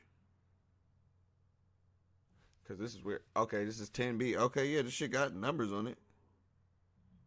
Oh, shit. Oh, shit. It does. 10A. Okay, he's bodiless. He has no name. God don't have no name. Stop calling him something. Whatever the fuck. Okay, so listen now. Who then can speak of thee or to thee and tell thy praise? Them shit's written in old English. This shit over here is written in goddamn legible. Well, let's see what this says on here, and then I might read the one that I have. Who then can speak of thee to thee and tell thy praise? Whither shall I look when I praise thee? Up or down? I'm going to just read it from here because he talking about that wither and thither and thither and thither. Hold on. I got y'all. It says, who may praise you, then acting on your behalf according to your purpose. And where shall I look to praise you? So if you ever look, if you ever want a motherfucker to give you some credit and shit, like, you know, you ever want somebody to give you a pat on the back? Hear me out. It says, who may praise you, then acting on your behalf or according to your purpose? And where shall I look to praise you? Above, below, within, or without? For there is no direction about you, nor place, nor any other being. This is too deep for some of you motherfuckers. Let me say this shit again. Who may praise you? You want praise from something? Hear me out. Who may praise you, then acting on your behalf or according to your purpose? And where shall I look to praise you? Above, below, within, or without? For there is no direction about you, nor place, nor any other being. All is within you, all comes from you. You give everything and take nothing. For you have it all. There is nothing that you do not have. Remember I said I was frying on X amount of grams of mushrooms? Like 6 or whatever it was. And I looked at that on the wall. What do you want out of life? And then it hit me. You already have it. You over here searching for shit. So much. You know, I'm going to read this one more time. But I'm going to show. Let me pull up a book first. And I want you to take in mind what I'm saying.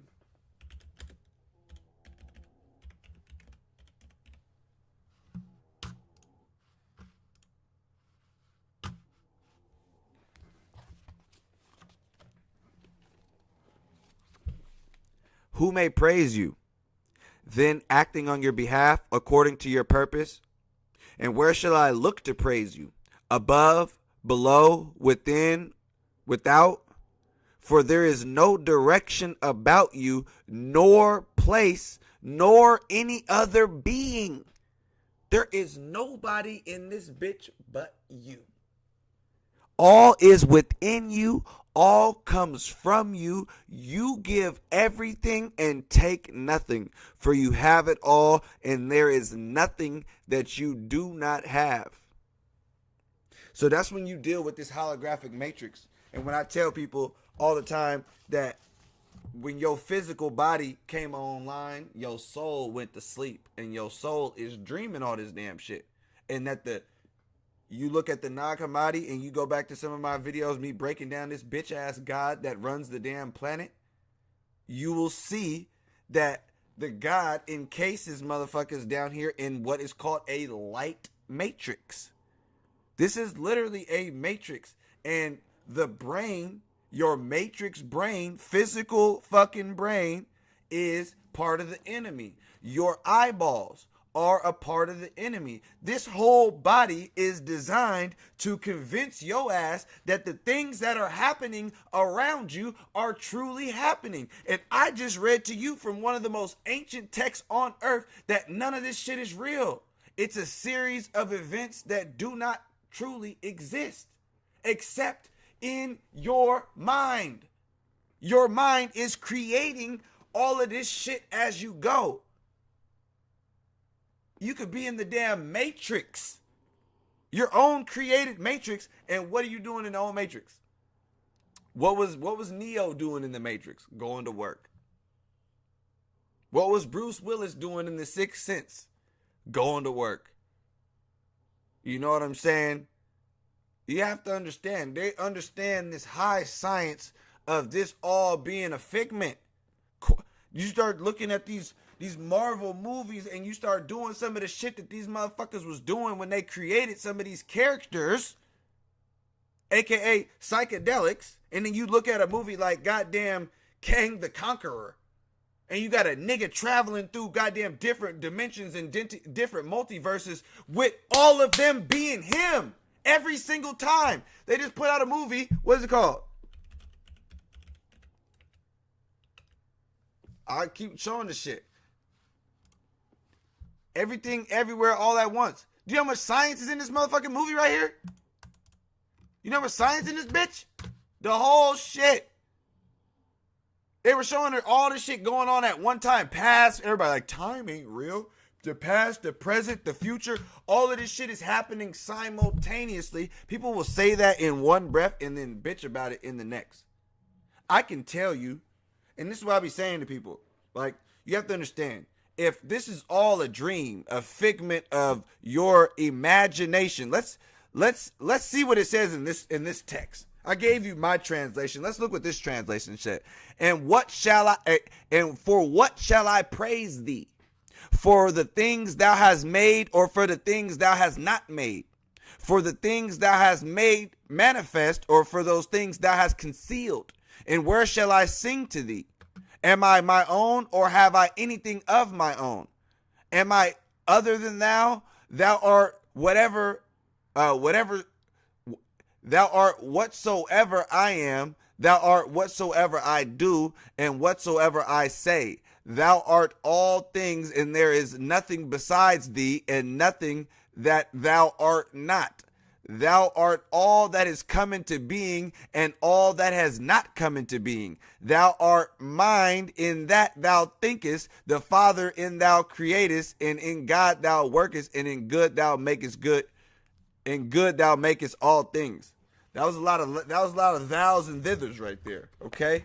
But I want to read that one more time from my translation, and we're going to go forward, because the next paragraph should be some fire too.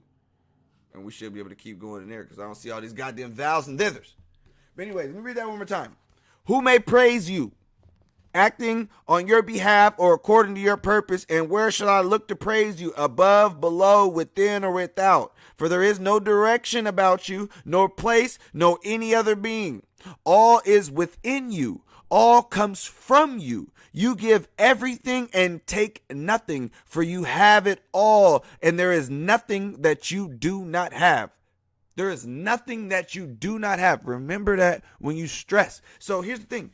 The bum on the corner that chooses not to participate in this society that everybody loves so fucking much, but hates at the same time. The bums on the corner, they don't need to do this. They don't have to. You look at the Nag Hammadi. Where's that book at? Book somewhere around here floating.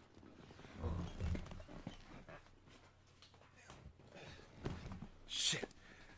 The gospel. Hold on real quick. You know, we got books tucked. Let me go to this Gospel of Philip real quick. Let me see something real quick.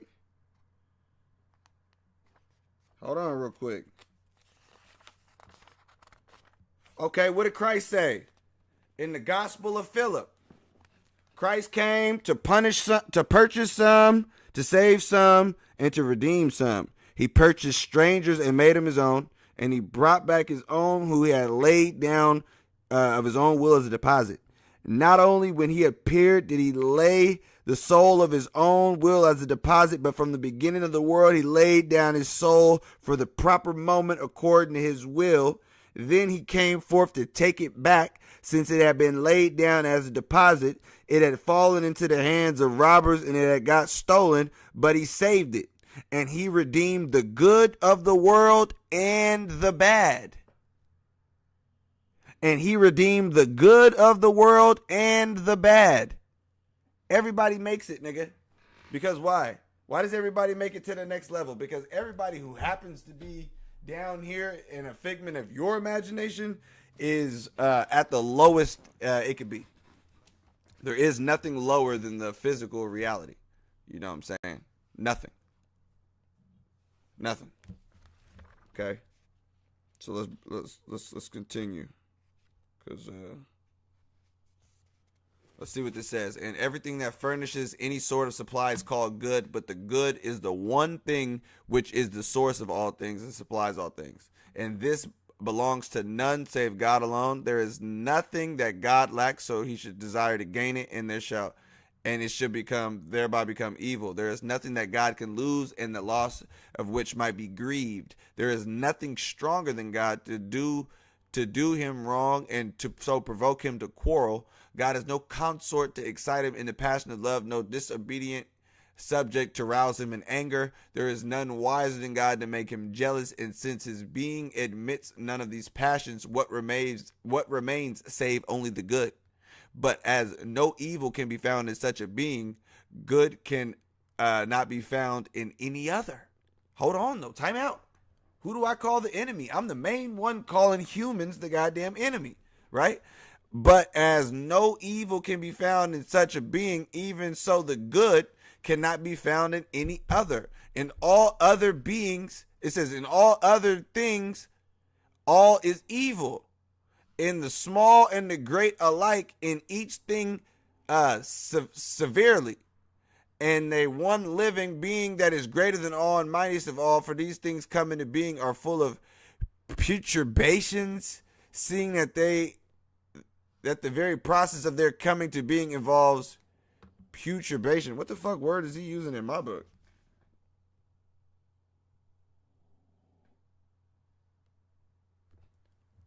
Is it even the right shit?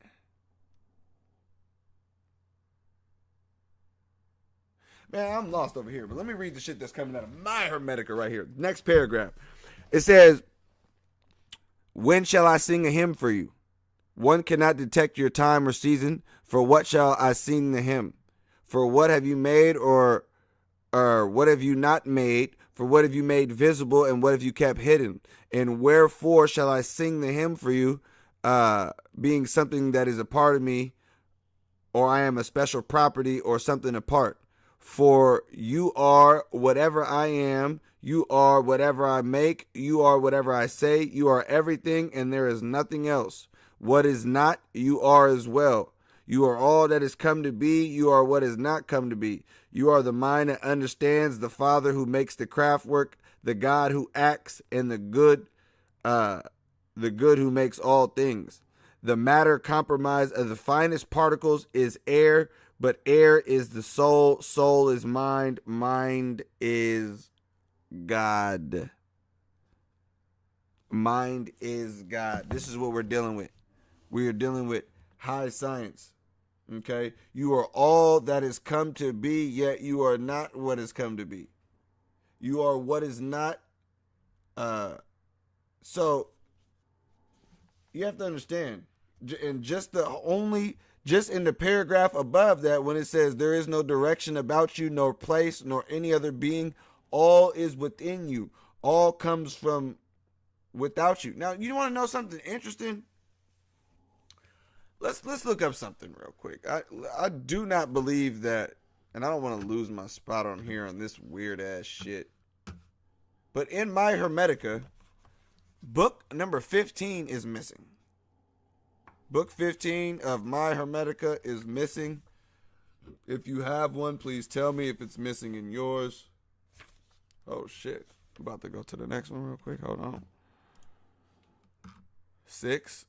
Not still. Oh, the good then. Thus in men, Asclepius is only the name of good that's present. Okay, it's impossible for there to not be room.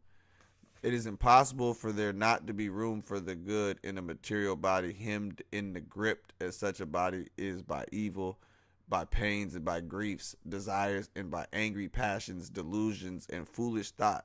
And what is worst of all, Asclepius, that each of these things which I have spoken in this world believed to be the greatest good, whether it is rather an evil, that is which is none is greater. This error is that what leads the train of all the evils. And for my part, I thank God for this very thought that he has put into my mind, even the thought that the good is absent, for that it is impossible to be present in the cosmos. For the cosmos is one mass of evil, as even as good, or as God is one mass of good. The cosmos is one mass of evil. Why is so? Do you know how much science that is? See, and this is how the Gnostics was able to come up with their shit, because this came before all the Gnostic thought and all the extraness, but they're saying the same thing in the Nag Hammadi that they're saying right here. they're just saying it differently, you know. In the they put these names to these 7 forces, which are known as these 7 powers. These 7 powers. Let's go back to that real quick. Show you. Let me just show you. Now it's the cosmos. This right here. Okay. Now what you have is these. Now let me go back. Let me get my thought right. Okay. The cosmos is one massive evil. That's why I'm bringing this shit up. All right. Evil. Where's the evil at? Evil is these goddamn archons that rule over these planetary spheres that all have a certain influence on your physical material body.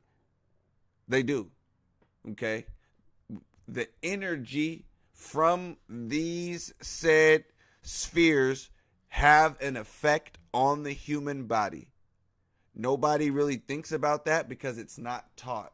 White people don't come out and say that astrology is true and that it's accurate, therefore nobody believes it. But if they did come out and say that it was true and accurate, people would believe it. Okay? I'm telling you, fuck what they say. That shit's real. Okay? And that these forces do play on your goddamn life if you are not aware of them. In good and bad ways. It's interesting. You know, but you tell somebody the planets have an influence or an effect on them, they're like, how? Bitch, do you hear the goddamn sun? I mean, do you hear the sun? Do you see the goddamn sun? Do you feel that, bitch? Have you ever felt the sun's energy hit your skin? Was it hot? The moon. If the sun has an effect on your goofy ass, how the fuck does the moon not have an effect on you? The moon can goddamn pull tides in and out, but you don't think the little bit of water you got in your goddamn body is being affected.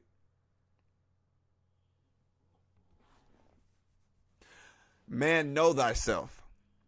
Know thyself and thou will know God. A part of the knowing thyself process is studying your natal chart. Don't give a damn what you think. The oldest zodiac and all that shit comes out of the same place that the knowledge of this Hermetica comes out of. Okay, it all comes from the same spot. Told you. The light of the world. Fucking light of the world. Okay. Now, where was we at in this Hermetica? Cosmos is one massive evil. Why is the cosmos one massive evil? First of all, let's just break it down. The Yadalabroth. Okay.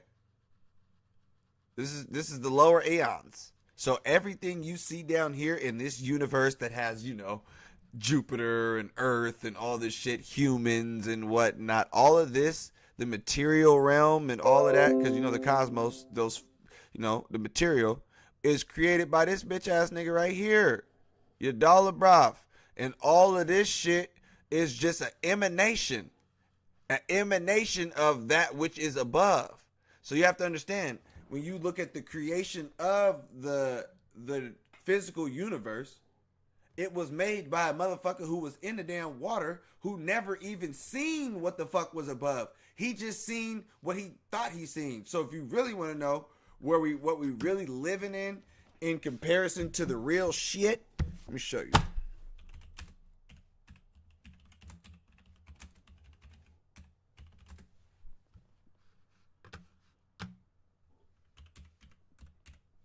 Come on, my nigga. How do you not know what I'm talking about, Google? Beat your ass. Beat your ass, Google. Google, I'll beat your ass. This is where we at. The motherfucker upside down. You know what I'm saying? You ever seen Stranger Things? We down here, nigga. I did not mean to click that motherfucker. Okay. The upside down. We are in the dark emanation of the actual real deal universe. So you have to understand, when the soul leaves the human body, it is subject to all of these powers, right? It says, nigga, they got mansions and shit over here. Thugs mansion and shit, like Tupac was talking about. That nigga was actually onto something. Nigga, these niggas actually have mansions and nice little shit built up in here. So your soul can get caught up in just, you know, you may not be down here in human form, like, you know, like some of your ancestors who didn't slide back into human form. They may be up here in one of these damn, you know what I'm saying, somewhere. Or they might have slipped the crack. And, you know, but at the end of the day, as long as you're in human form, you are dealing with the influence of said cosmos. Okay? Straight like that. Do your homework on these archons. Do your homework on astrology affecting the damn yo ass. Do your homework. Okay? Man, know thyself, and thou will know God. Know yourself. Okay?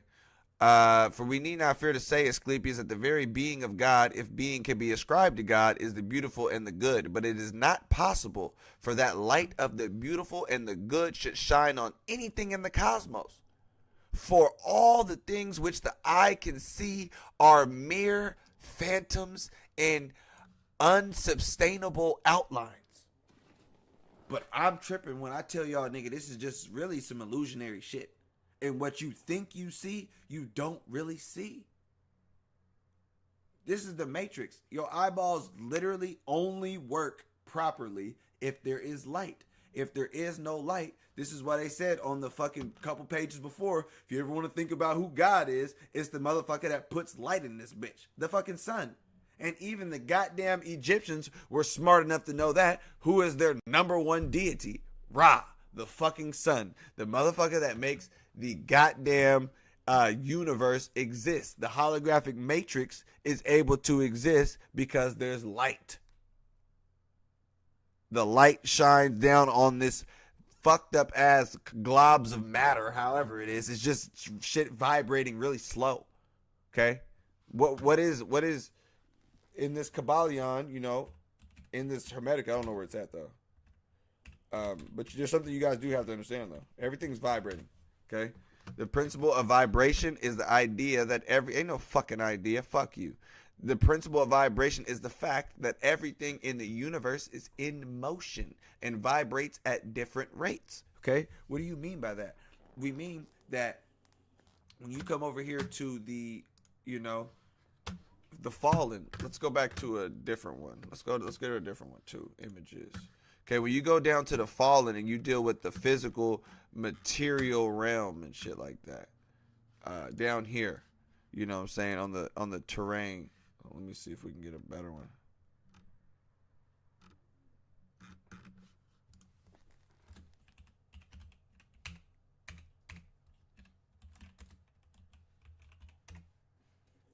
Damn, I fucked that word up.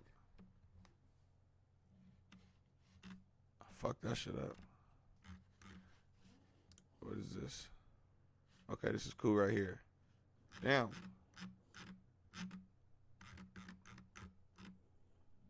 This is a good painting.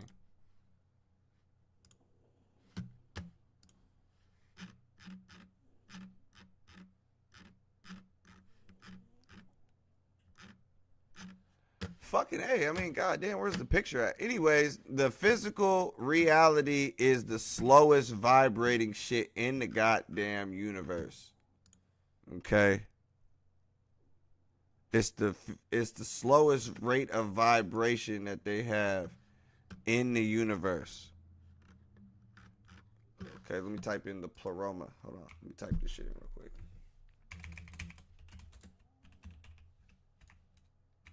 I just shared this on my Instagram and shit. If you're not tapped in with the Instagram, tap in. It's in the chat somewhere. JR Flocka. JR Flocka. JAYRFLOCCA. JAYRFLOCCA. Where the pleroma? Pistis. Okay. Might be on to something.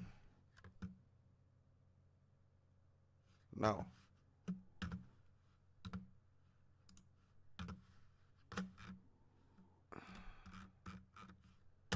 This is why my ass be on that. What's that damn site?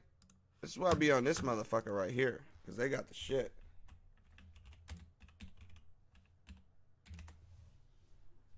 Damn, what the fuck am I typing?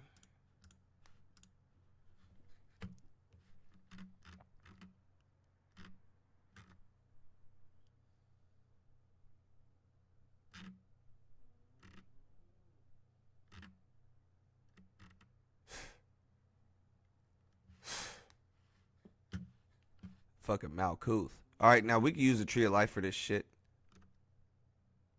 We can use the Tree of Life for this.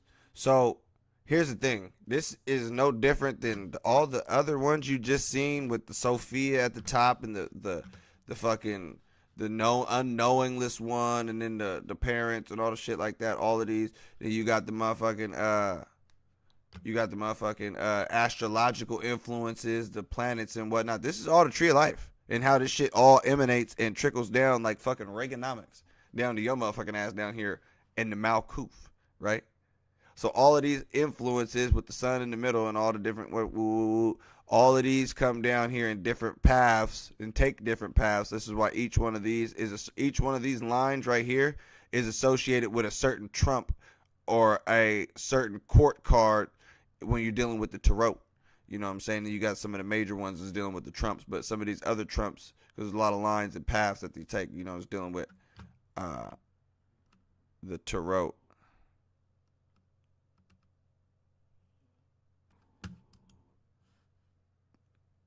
Here's the order of the cosmos. You see Terra, that's where you're at. Earth, Luna, Mercury, Venus. Here's the thing too. Luna, if you understand the damn tree of life, this is exactly how this was all just fucking you saw all of this, and then the sun in the middle. All of that is all of this shit. Can't say all of them in fucking Latin and whatnot, but Luna, Mercury, Sol, Mars, Jupiter, Saturn. All of these right here, you see Sol. You'll always see Sol in the middle whenever you're dealing with any of these like cosmic Gnostic breakdowns of like the seven spheres and whatnot. You'll always see the sun depicted in the middle. You know what I'm saying? And there's a reason for that. The reason why you always see the sun in the middle is because of the fucking chakra system. In the middle of the body, you have the solar plexus. And the tree of life lines up exactly how on the body, the same way the fucking chakras do. It's all dealing with the fucking aspect of your own soul. So, boom. So anyways, like I said, it is not possible that the light of the beautiful and the good, which comes from God. So let's go back to the top. For if we need not to fear to say, Asclepius, that the very being of God, being can be ascribed, if being can be ascribed to God, is the beautiful and the good. But it is not possible that the light of the beautiful and the good should shine on anything in the cosmos. Nothing in the created physical world is good. For all things which the eye can see are mere phantoms and unsustainable outlines. And I like the way they say unsustainable outlines, because you turn off the light, all the outlines go away. So how sustainable are they? All the outlines and everything that you see is solely reliant on artificial light and or the light from Ra, the sun. Because without the light, without all of that, there is nothing that even exists. Nothing. Without the sun, 8 minutes, if that, everything freezes and everybody dies. Okay? So how the hell ain't that damn God? You need that more than any other thing in the damn cosmos. This is why you see on the ancient shit. What was it? Hermes? Oh, no, real quick.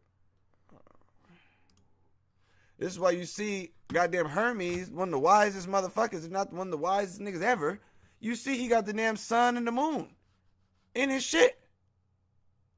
There's a reason. Because these are the most important shits that we got that keep this whole shit in balance. Okay? And these are some of the most important energies that you have in between yourself. This is why you see, look at that, masculine, feminine. Another picture of Hermes, Tahuti, Mercury with the staff of Mercury, or the caduceus staff. You know what I'm saying? You got the Kundalini, you got the crown chakra, and you also have the soul and the Luna, divine masculine and the feminine, both rising up that solar plexus, or rising up the damn spinal cord, unlocking all the chakras on the way, all the shits. Okay, all this was learned back in the mystery schools back in Kemet. Oh, I like this picture right here. Okay, boom. This is who we dealing with. I'm bringing this shit back to the African science. Okay, because it's being taught by the descendant of an Africans. Right? So we got Hermes, who the Greeks copied his shit, of course. And then we have the latest version, how he appears in your natal chart as Mercury, you know. But Mercury is how you think about things, right? So in my chart, I have Mercury in the, and we don't have to do all that. I have Mercury in the 9th house, right? So if we go to the 9th house, hold on, we'll just pull up my shit. This is my chart, okay? So in the 9th house, we have Mars, Mercury, and the Sun, okay? Now we know, based on the shit, that the 9th house has to deal with philosophy, wisdom, higher education. Everything that we're dealing with right now is where the majority of my energy lies at, okay? We have Mars, my directiveness, and you know that passionate anger that I got for this knowledge and wisdom and higher learning. But I also have that Mercury, that caduceus that we talking about over here on this shit. You know what I'm saying? Where is he at? Hermes. Yeah, with the caduceus, you know? Mercury. Same shit. Your mind, the thinking. What the hell is my mind? And also, Mercury is the fastest planet that gave this nigga wings. You know? Because the science advanced. You know, they gave him wings and said that this motherfucker was the messenger. Also, why he messenger? Because scribe was because Thoth was the scribe of the gods. You dig what I'm saying? So, like I said, you see where the energy line up in yourself, and you start to see, you know what I'm saying, how those astrological influences play on your own life, you know? Because here's how it works for me. I don't expect everybody to have a lot of energy like this and their whole sun and then communication with Mercury and thought and then just be able to be direct with the damn shit. I don't expect everybody to have their damn same passion and burning desire for that as me, you know? Everybody's different, you know? But regardless of the fact, everybody should be dealing with some form of this here mind here we're dealing with, you know? So going back, okay? Nothing good can shine on anything in the cosmos. Where's we at? It's only the name of good. Okay, being good. Okay, nothing good. Okay, for all things which the eye can see are mere phantoms and unsustainable outlines, but the things which the eye cannot see are the realities, and above all, the ideal form of the beautiful and the good. Everything that you cannot see. Why do they say it like that? They say it like that for a couple reasons. First of all, what you're seeing is merely an illusion. You're seeing a series of events that don't exist and only exist because of said light source, right? So, how about this?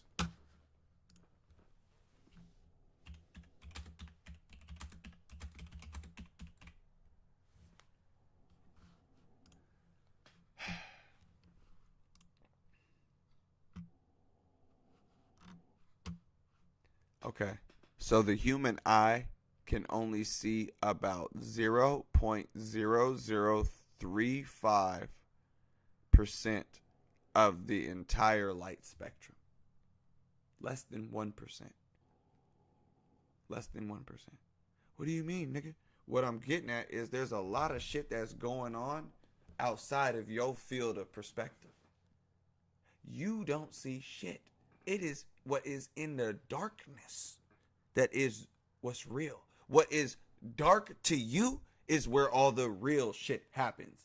What is light and bright to your ass is where all of the mythology and goddamn fake ass role playing. You're playing a goddamn Sims game, nigga, and you're the main character. Do something cool with it. Do something cool with it. With your character, right? Okay?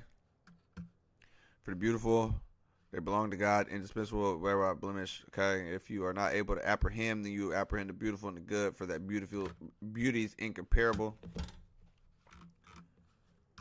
All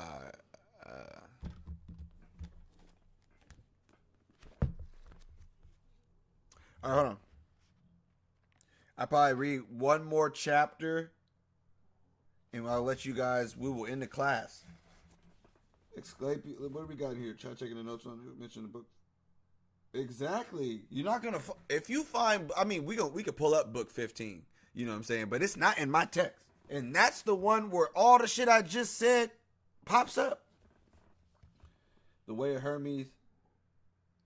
I think that's what I swear to God, I think that's what. By who? No, this is Scott Hermetic. No, this is Walter Scott shit. Okay, this is Walter Scott shit. Mercury used to be Venus or the moon. Double check on that. Because either the moon closest to the earth or Venus. The bright morning star. Okay.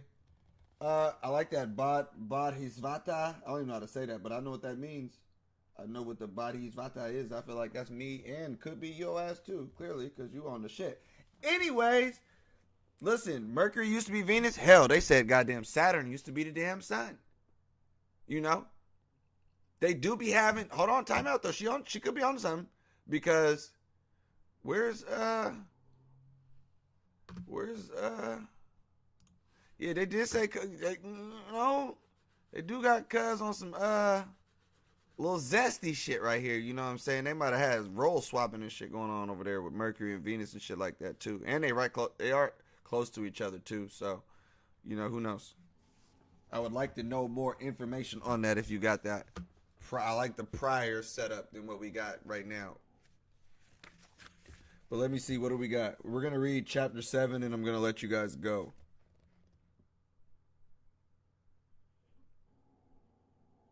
Oh yeah, this is the shit.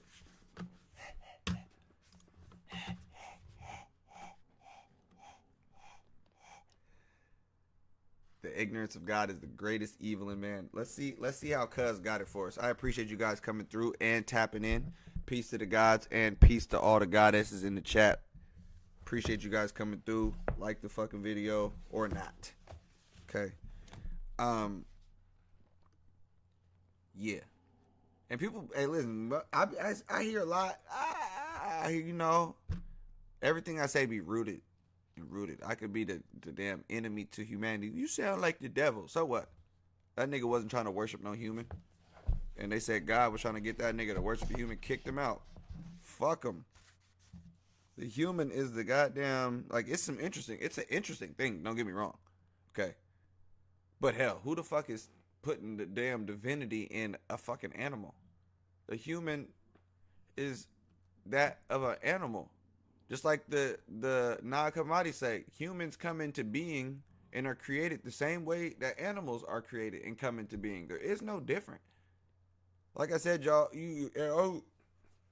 humans. Take away the water. Take away the food. You will not call them humans much longer. You will call them savages, beasts, animals, all the shits. Okay. 7. Oh men, whither are you being swept away? Why are you being swept away? You are drunken. You have drunk up the strong drink of ignorance. It has overpowered you. Now you are even vomiting it forth. Stand firm, turn sober, and look upward with eyes of the heart. If you cannot all, yet those who at least can. This evil of ignorance. Ooh, that's the true evil. Tell me it ain't ignorance, bro. Just a motherfucker not trying to get the damn, you know what I'm saying? But I get it, but you know what I'm saying? This ignorance, this evil of ignorance floods all the land. Its current sweeps along the soul, which is pinned up in the body, and prevents it from coming to anchor in the havens of salvation. So what is the enemy? Ignorance. The evil of ignorance floods all the land, and its current sweeps along the soul, which is pinned up in the body. So everybody goddamn praying to all these damn gods and shit that ain't even with inside them, and all the extra shit has got they damn, you know what I'm saying? That's the true evil. Convincing a motherfucker to pray to something outside of theyself. That is wicked as hell. Golly, that's wicked as hell. I used to pray to something outside of me. Period. We don't do that no more. I'm just fine. I'm hiding it. No, I'm just fine. Okay, this ignorance of okay, boom. Suffer not. This shit's only one page anyway. The chapter 7.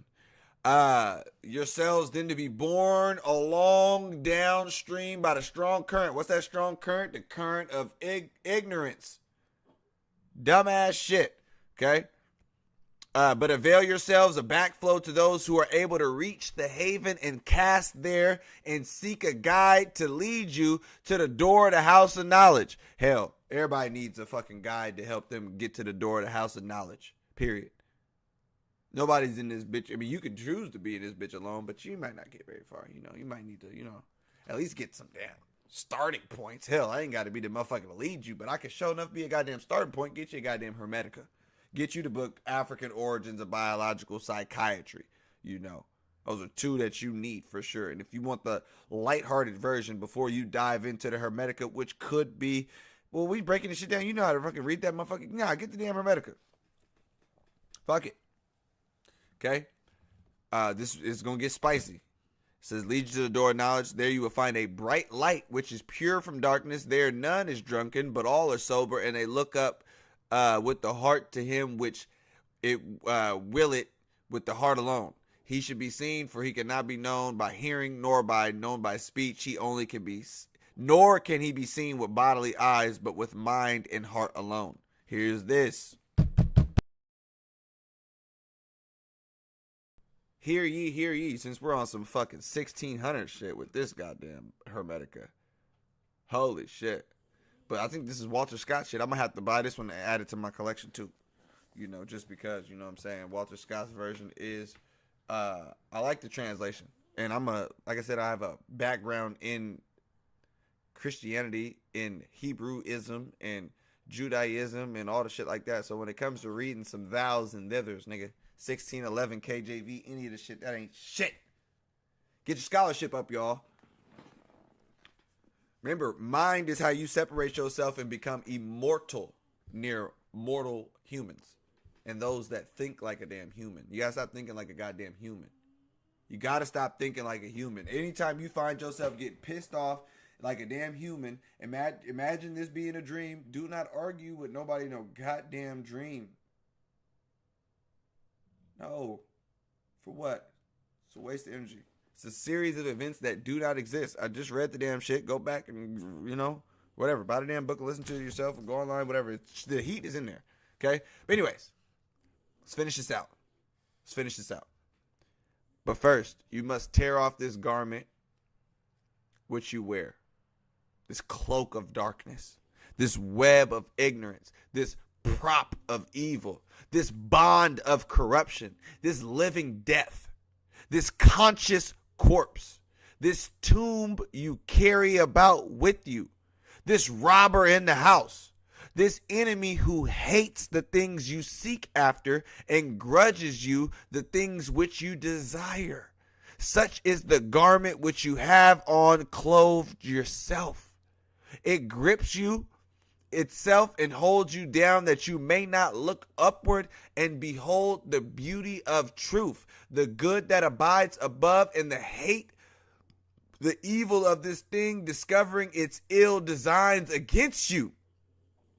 For it makes senseless what men deem to their organs of sense, stuffing them up with the gross mass of matter and cramming them with the loathly pleasures, so that you may neither hear of the things you ought of hear, nor you see the things you ought to see.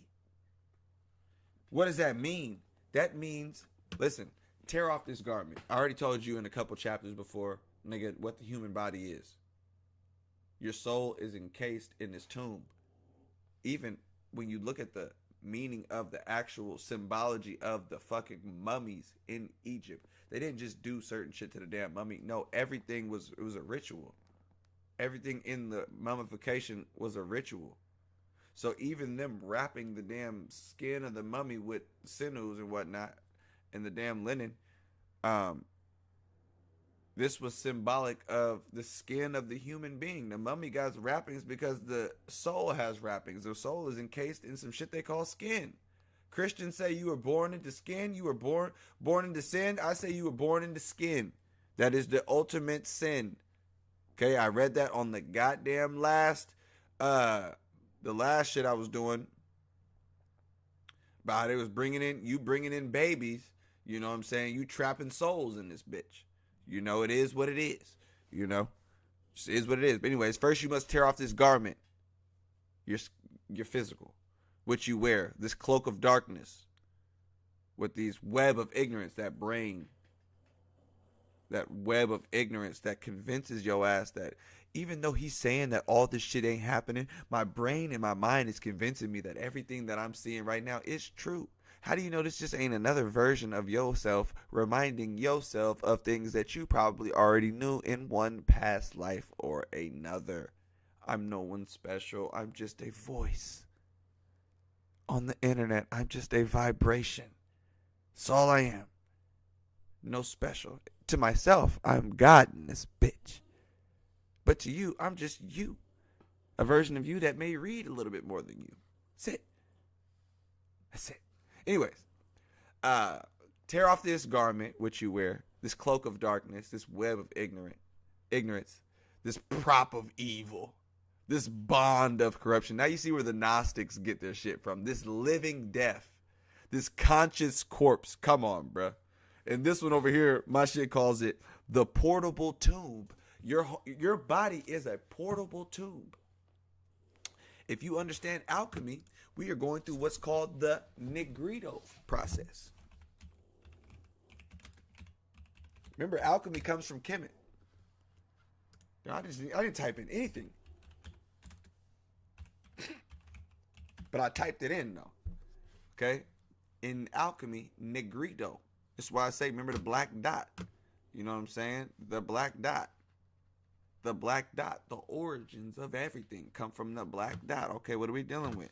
In alchemy, the first stage of the alchemical process, when ingredients are cooked and cleansed to a uniform black mass. It also is known as the blackening or the dark night of the soul. Go back and look at the last video I just did the other day, movies and mythology, when I broke down the movie Dark Knight.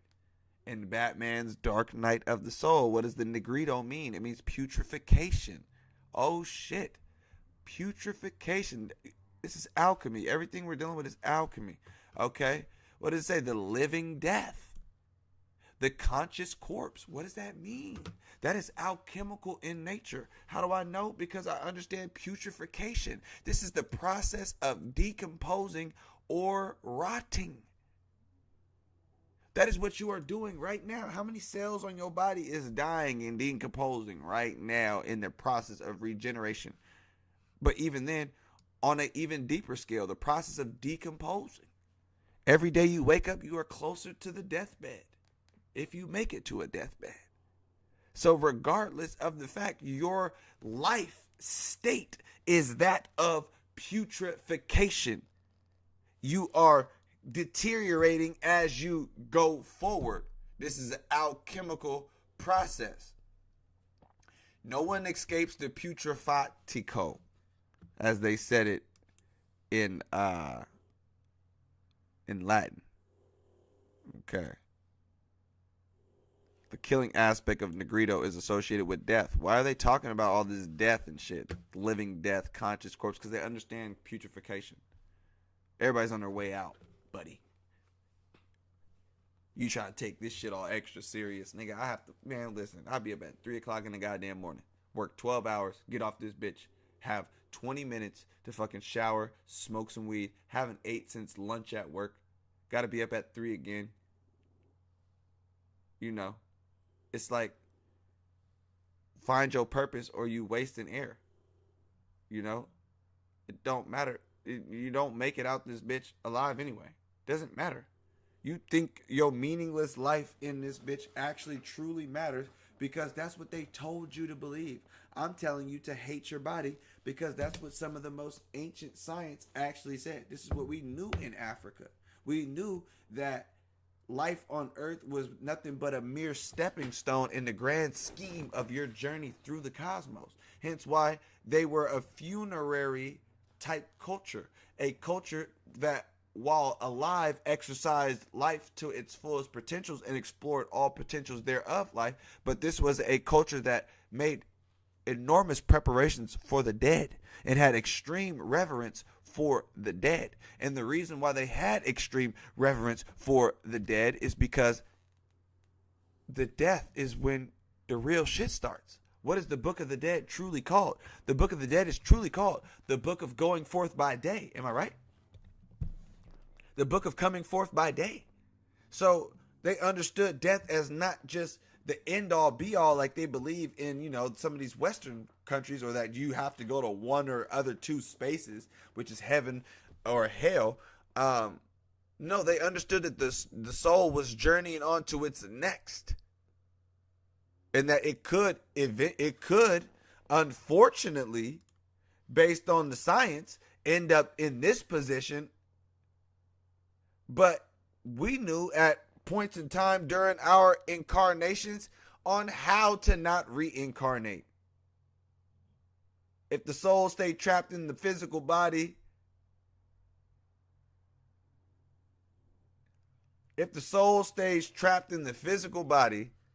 and your shit is mummified to perfection, like, you know, the Egyptians did it, and then your soul is in there chilling, not getting tossed around, you know, the wheel of samsara.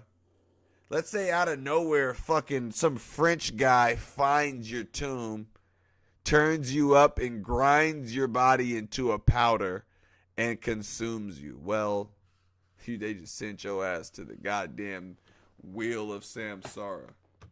Because, yeah.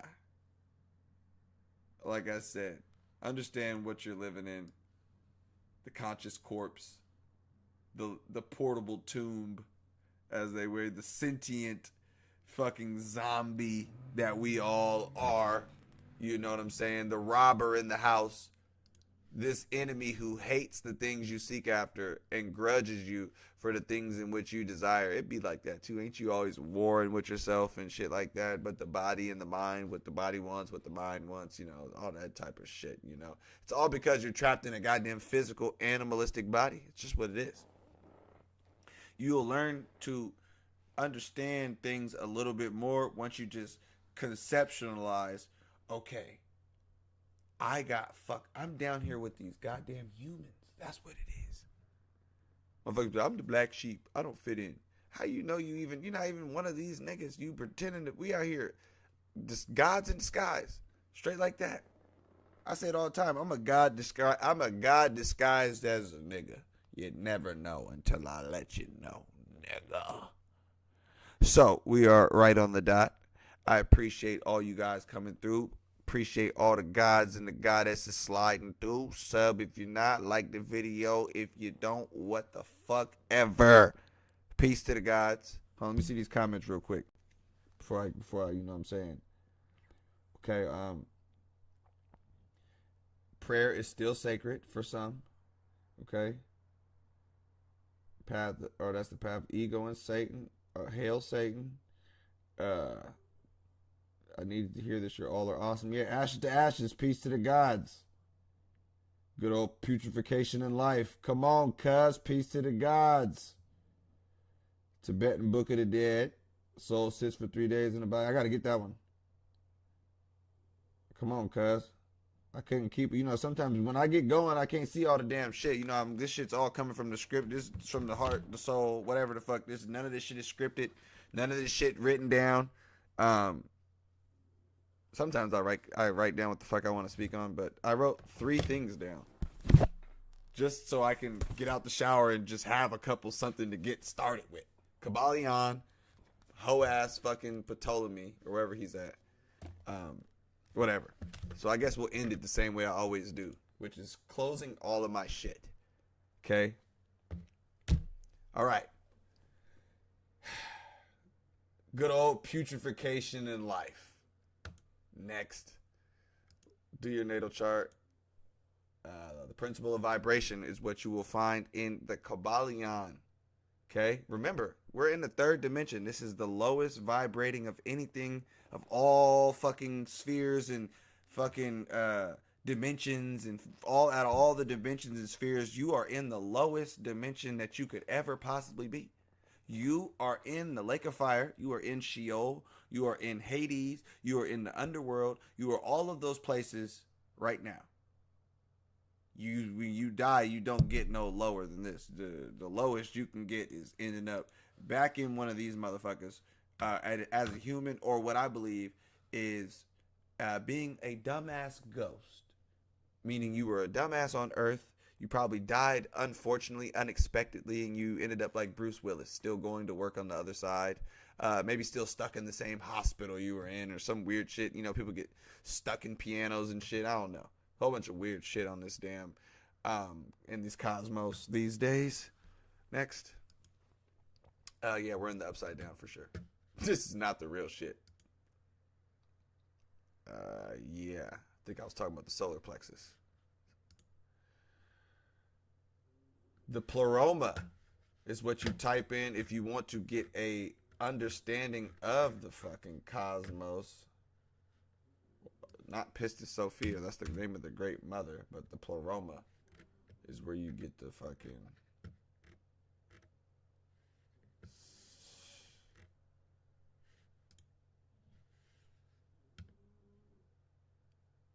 I got shit in Spanish and shit. Oh, this one, I've seen this one before. So listen, this is that same shit I be showing y'all. It's all the same shit, just in a different damn photo. All the shits that ain't down here, the potential, blah, blah, blah.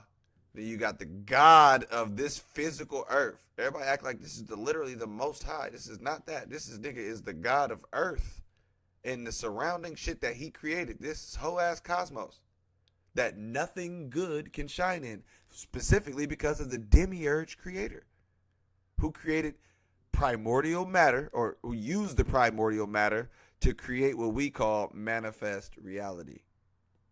Okay? The macrocosm, all the shit above, we're the microcosm. People say that until I say, you know, and they don't really be believing that damn shit. Till you figure out them damn planets is on your ass in one way, shape, or form or another. You dig what I'm saying?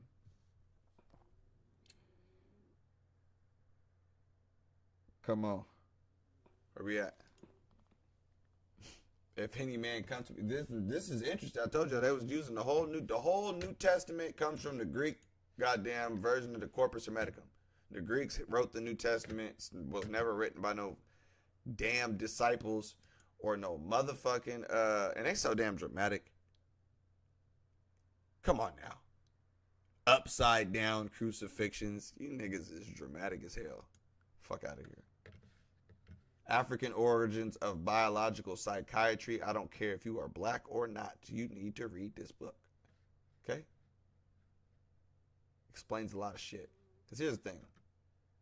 We'll talk about that another time. Read the book. Black Dot. Read the book. African origins of biological psychiatry.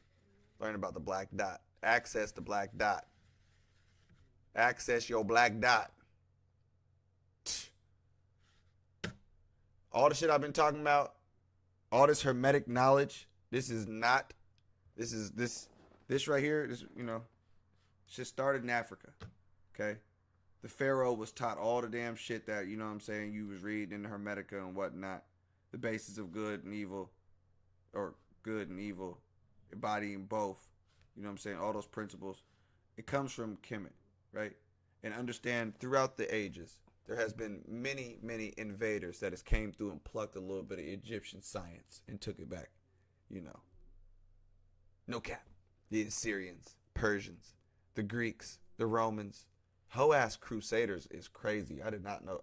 The hoe-ass Crusaders is crazy. Anyways, the Arabs, dusty ass, came through in 642. Okay, with that Muhammad shit. And I'm not fucking with the Arabs because they came through and destroyed a lot of shit. Alright, I ain't even gonna go in on these niggas. I'm about to go smoke some weed and eat some food. I'm trying to close these apps, but you know me. Okay, whole ass Europeans came through in the 1700s, in the 1800s, and they shot all the noses off because they were mad as hell. And yeah, there's that. Ptolemaic dynasty. Definitely do your homework on the Greeks ruling over and whatnot. You know, they did make some upgrades and shit to some of the shit as far as like some new temples and whatnot for ISIS and all this other shit. And it was doing a whole bunch of extra shit. You know, but you have to understand there's so much history when it comes to Kemet. Once the Egyptians started writing shit down is when it became over. So when historians look at Egypt and they see them come up with this hieroglyphic system 4,000 or 5,000 years ago, like, oh shit, these guys were becoming advanced. It's like, nigga, no, we actually been doing this earth thing as humans for a long fucking time. We're on our way down, actually.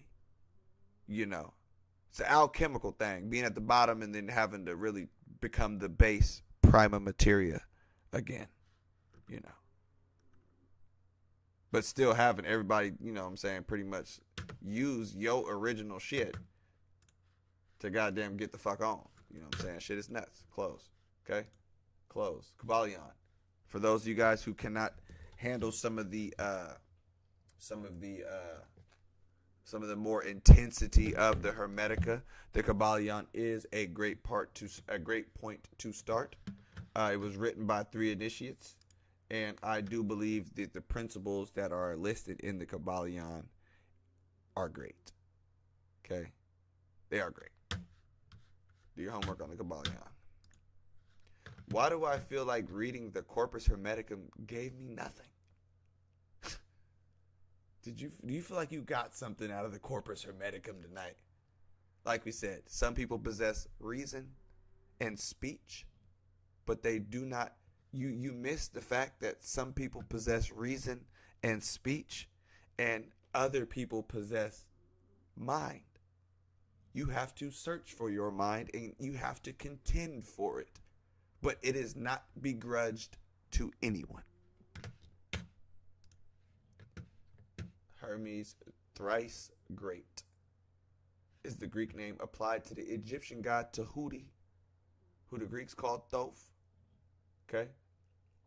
As the reputed author and source of the Hermetic writings. So remember, all of the Hermetic writings come from. Okay. Need I say more?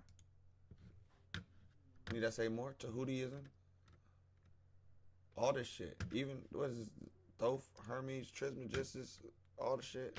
I mean, goddamn.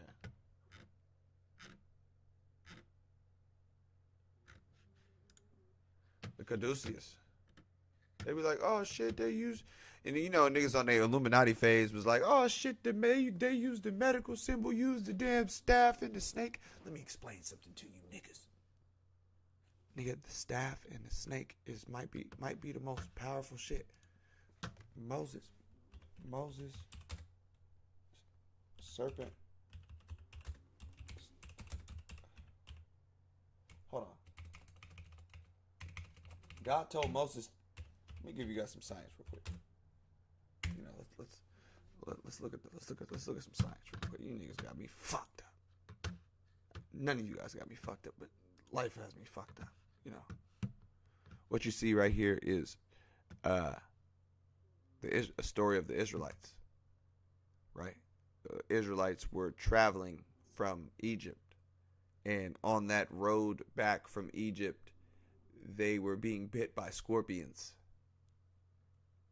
And the God of Israel told Moses to take form a brazen serpent, which kind of consists of, you know, under the idol type of thing, you know, but that's neither here nor there, you know. God instructs Moses to create a brazen serpent and to put the serpent on the top of these posts of the staff, right?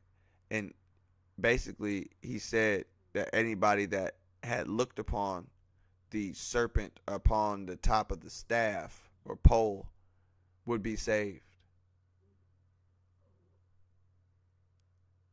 There is no difference when you see that and you see this here Caduceus. It's high science. That's all it is. Moses, serpent on the damn shit on the pole. Caduceus on the pole. It's the same shit. Okay, you guys get the damn shit. You guys get it. You guys get the fucking shit.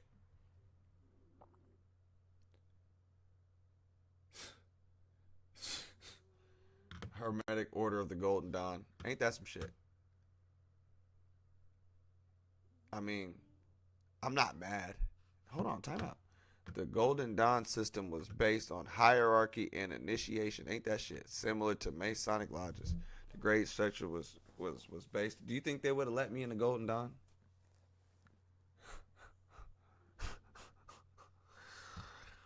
Hold on. As well as the basis of astrology, tarot, divination, geomancy. This is my shit. Scrying, astral travel, alchemy. I'm telling you. Okay? They was on some shit. You know what I'm saying? They, you know, just at least they did. They said the shit came from Hermes. I ain't mad. You niggas know where that shit came from. Whatever. Hermetic. All right. Now, let me go to the beginning of this just in case. So you guys can see. Oh, damn. Ancient writings. Okay, so what we were reading from today on this one, this was the Hermetica by Walter Scott. Oh, that's why. Oxford, 1924. You know what I'm saying? So, yeah, that makes sense. The Hermetica that I was reading from was the Hermetica by Copenhaver. Brian P. Copenhaver. It's a great book. Great text. Must have for any occult or any learner of wisdom, African wisdom, wisdom overall. Fuck whoever made it. Like I said, this is just knowledge and wisdom of the soul. The text that was used to create said Old Testament, New Testament, a lot of the goddamn shit. You know what I'm saying? Oh, shit. You know? So, yeah, do your homework on Tahuti. And like I said, African thought and, you know, pharaonic thought. This is what they was teaching the goddamn pharaohs and how the pharaohs was moving. Like gods. All right? Like y'all. So, yes, I do appreciate y'all coming through and tapping in. I'm going to have something cooked up for y'all here shortly next week. You know how I get down. Tap into the Instagram if you're not already. JR Flocka, JAYRFLOCCA.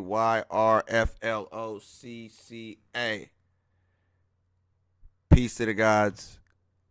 Peace to the goddesses. I'm out.